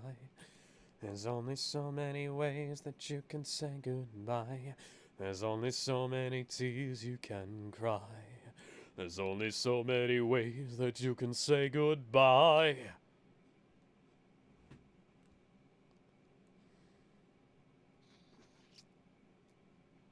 Oh, and one thing the movie missed out on that was in the manga, and another thing Miura another thing Miura didn't intend on. Casca ends up wandering outside, and she ends up giving birth to a demon baby that was tainted by Griffith's seed. Yeah. She was pregnant. Yeah. And I hope it was quick. Yeah, they got the fetus out, but the fetus just like dropped right out. And Guts tried to kill it, but Casca refused. It was to let him, and it just went away when the sun came out.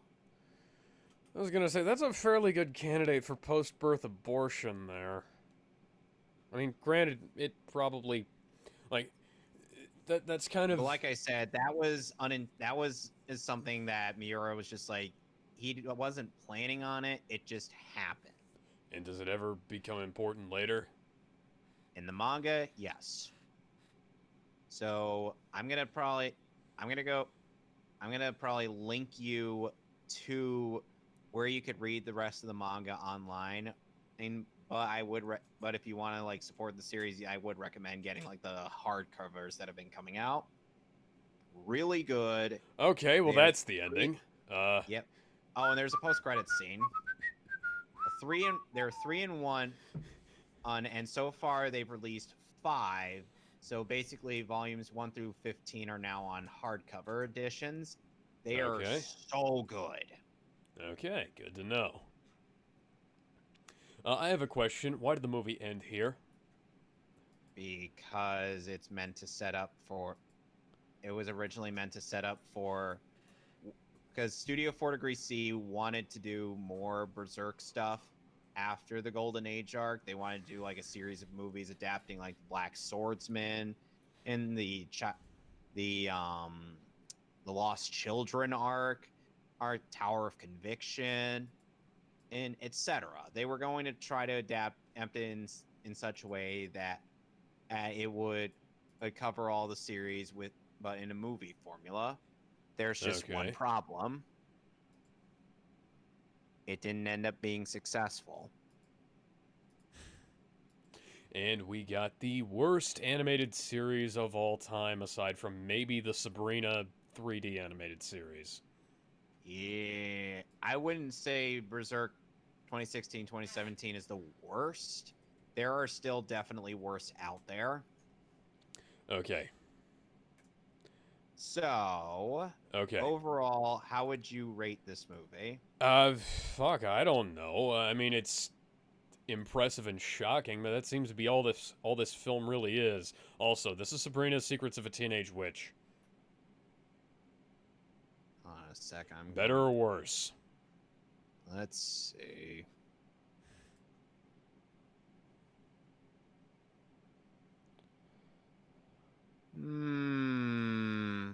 I can't really say. Probably worse, considering I did enjoy the live action show. Oh, and the 2D animated show back then. Honestly, this movie gets a 9 out of 10 in my eyes. Like this was definitely a much better way to do a cliffhanger ending than the '97 show did, where it's like, as Griffith is raping Casca, then and Guts gets his eye gouged out. Cut to credits, then cut to Guts leaving to go on his journey of revenge.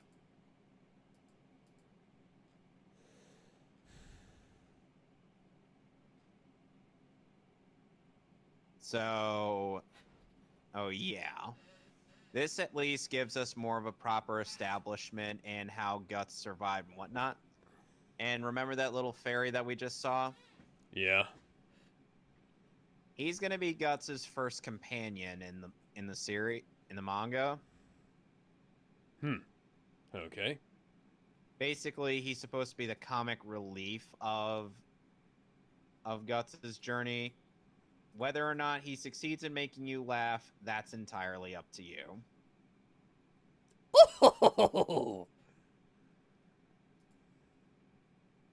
And by Tower of Conviction, then we'll finally get more main characters to join up, and Guts will eventually have his own insane clown posse.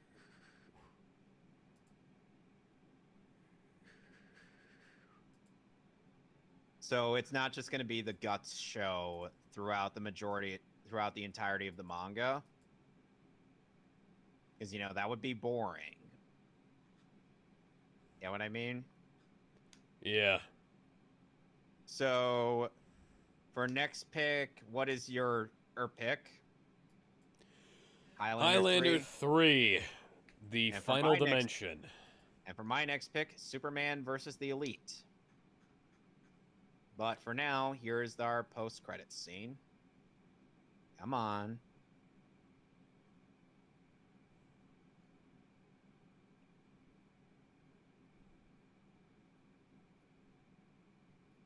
He's getting geared up.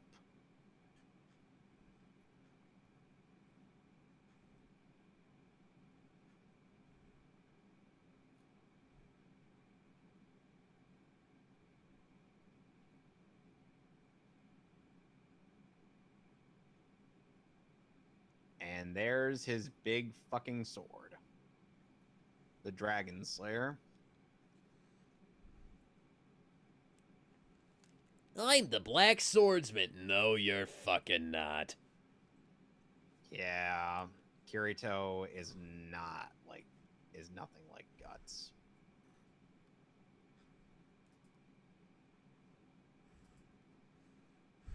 And that's it. Well, that was a hell of a film. I'm not really sure what to say about it, honestly. Yeah.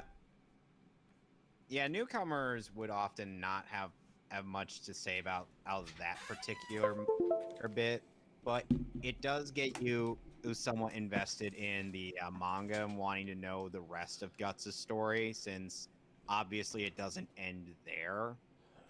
I mean, I'm surprised it doesn't. You'd think that most creatives, if they put that kind of effort into an ending, that would be the end. No, it's not. And honestly, I would compare that to the Red Wedding in Game of Thrones, where basically they plan out to kill the entire Stark family. And Yeah, they pretty much I don't succeed. think I got that far in Game of Thrones. That's kind of the end of season 3 I just spoiled. I mean, considering it's called the Red Wedding, I figured there was probably some kind of blood shit, murder, or stuff going on, Because it is Game of Thrones. Right. So out of 10, how would you rate this movie? Fuck, I don't know.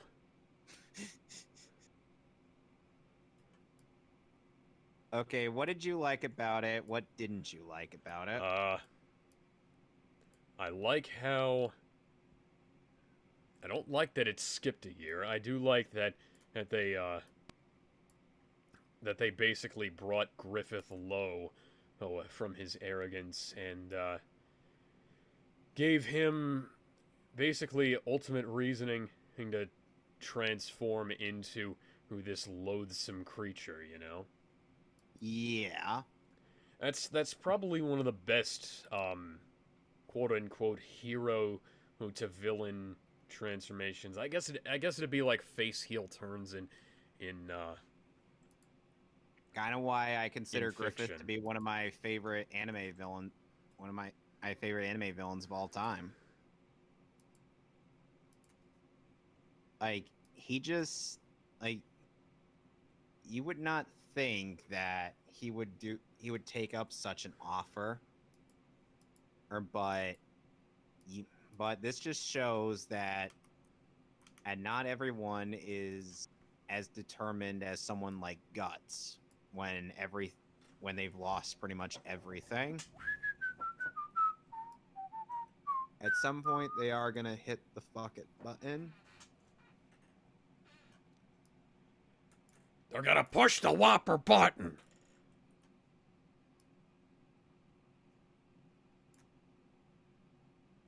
So did you have a favorite character after or all of that? uh you know, Griffith is like Vegeta if Vegeta didn't get over himself. Because despite his protests, Vegeta definitely did kind of get over himself after a while. Yep.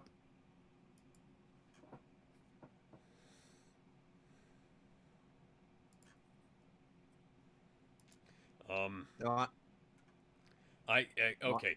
I if I was like putting this together as some kind of story, I think that it seems like the ending was kind of rushed, and it does very much feel like a Diablo Ex Machina, which for those of you who don't know, it's basically like the opposite of a Deus Ex Machina, which is basically like happy ending from nowhere, or Diablos Ex Machina is bad ending out of nowhere.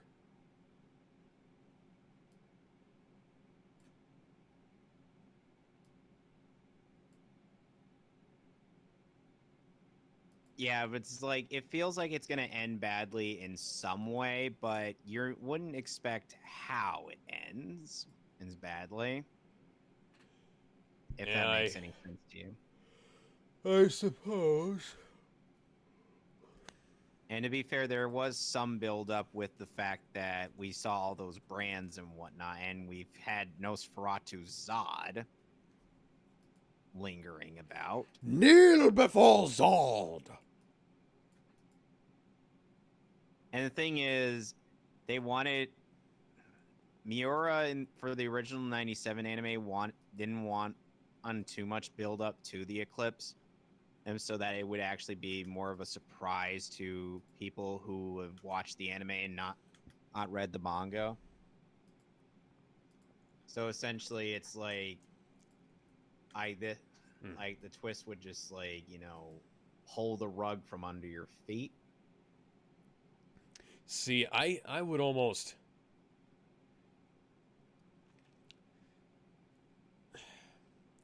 The eclipse thing, with the way it's talked about so often, because I've heard about, I was like, oh, the eclipse from Berserk, oh, the eclipse from Berserk, stuff like that.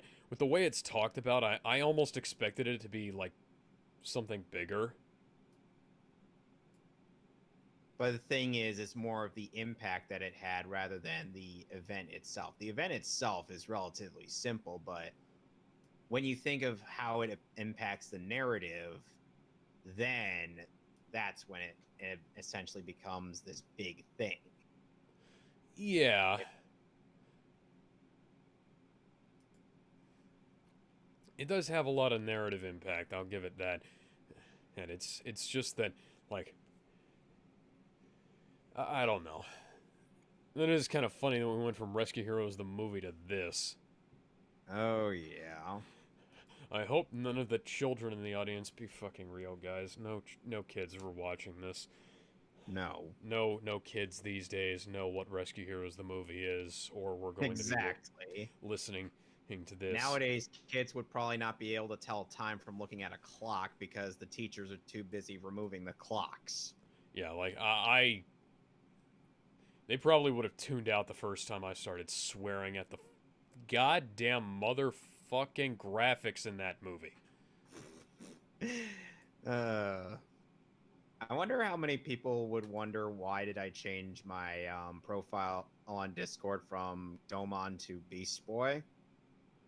I just did it because Because Green I- Elijah Wood. yes, because as you called him, you've been calling him Green Elijah Wood. I'm like, all right, just to be funny, here you go. And it's sad how he still has some really good character moments in like Judas Contract Act, which kind of shows that the DC animated movie universe can do really good character moments. It's a shame that they don't seem to do that a lot with some of their more original attempts at adaptation, with some of their more original ish projects, like say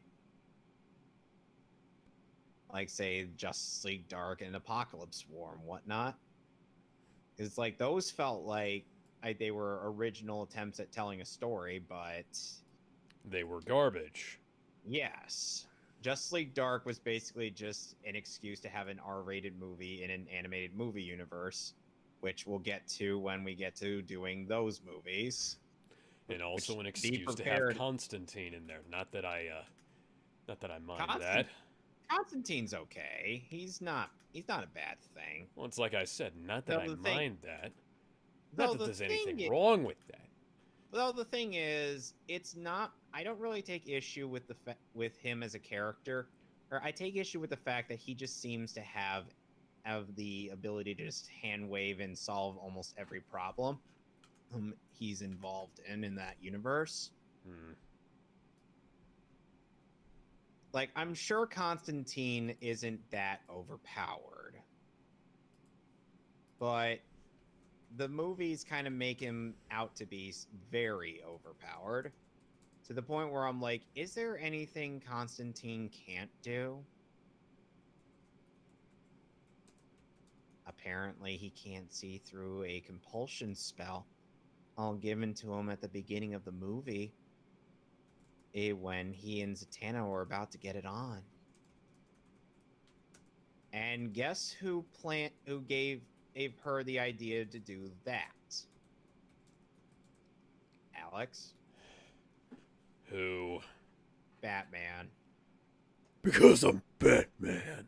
Because apparently Batman did not think maybe we should have a different plan or a more strategic thing in mind in case we fuck up. No, let's just have John Constantine solve everything, and by giving him a compulsion spell to leave the battle, which would be very out of character for Constantine, and when Zatanna was about to be torn apart by Paradooms. John,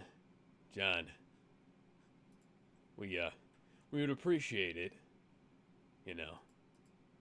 if you'd maybe be in a few more, better films. Yeah, agreed. I agree with that sentiment. Though I have to ask Alex, do I have too much favoritism towards Beast Boy? And I don't think so. I'm just asking because of how it seems like he ends up being in one of the central characters in the JLD Apocalypse War or narrative I've written out. Even though I've got other people, and he's not even the one that ends up taking out some of the big bads. That would be. Oh yeah, G Kids has announced that they have the rights to Evangelion on home video, and apparently the theatrical movies as well. Although, they don't have they only have EOE and DNR, not. And I'm betting they would only release the. Huh. Are we still recording? Yes, we are, and I won't say much, but I'm just really hoping that they don't do that. All right, can we just stop recording then? Just talk for a little bit. Yeah. Okay. Fuck off, everybody who's watching this. We have things to talk about on off the record. Yeah. If anybody was watching this in the first place, I actually haven't looked at the view count. It's still just 2. Okay, well, whoever's watching this, thank you. We'll be back next week. Fuck this. You see this? You see the guy on the poster on the right here? Fuck him. if you see this man end his life before he can do anything like this again.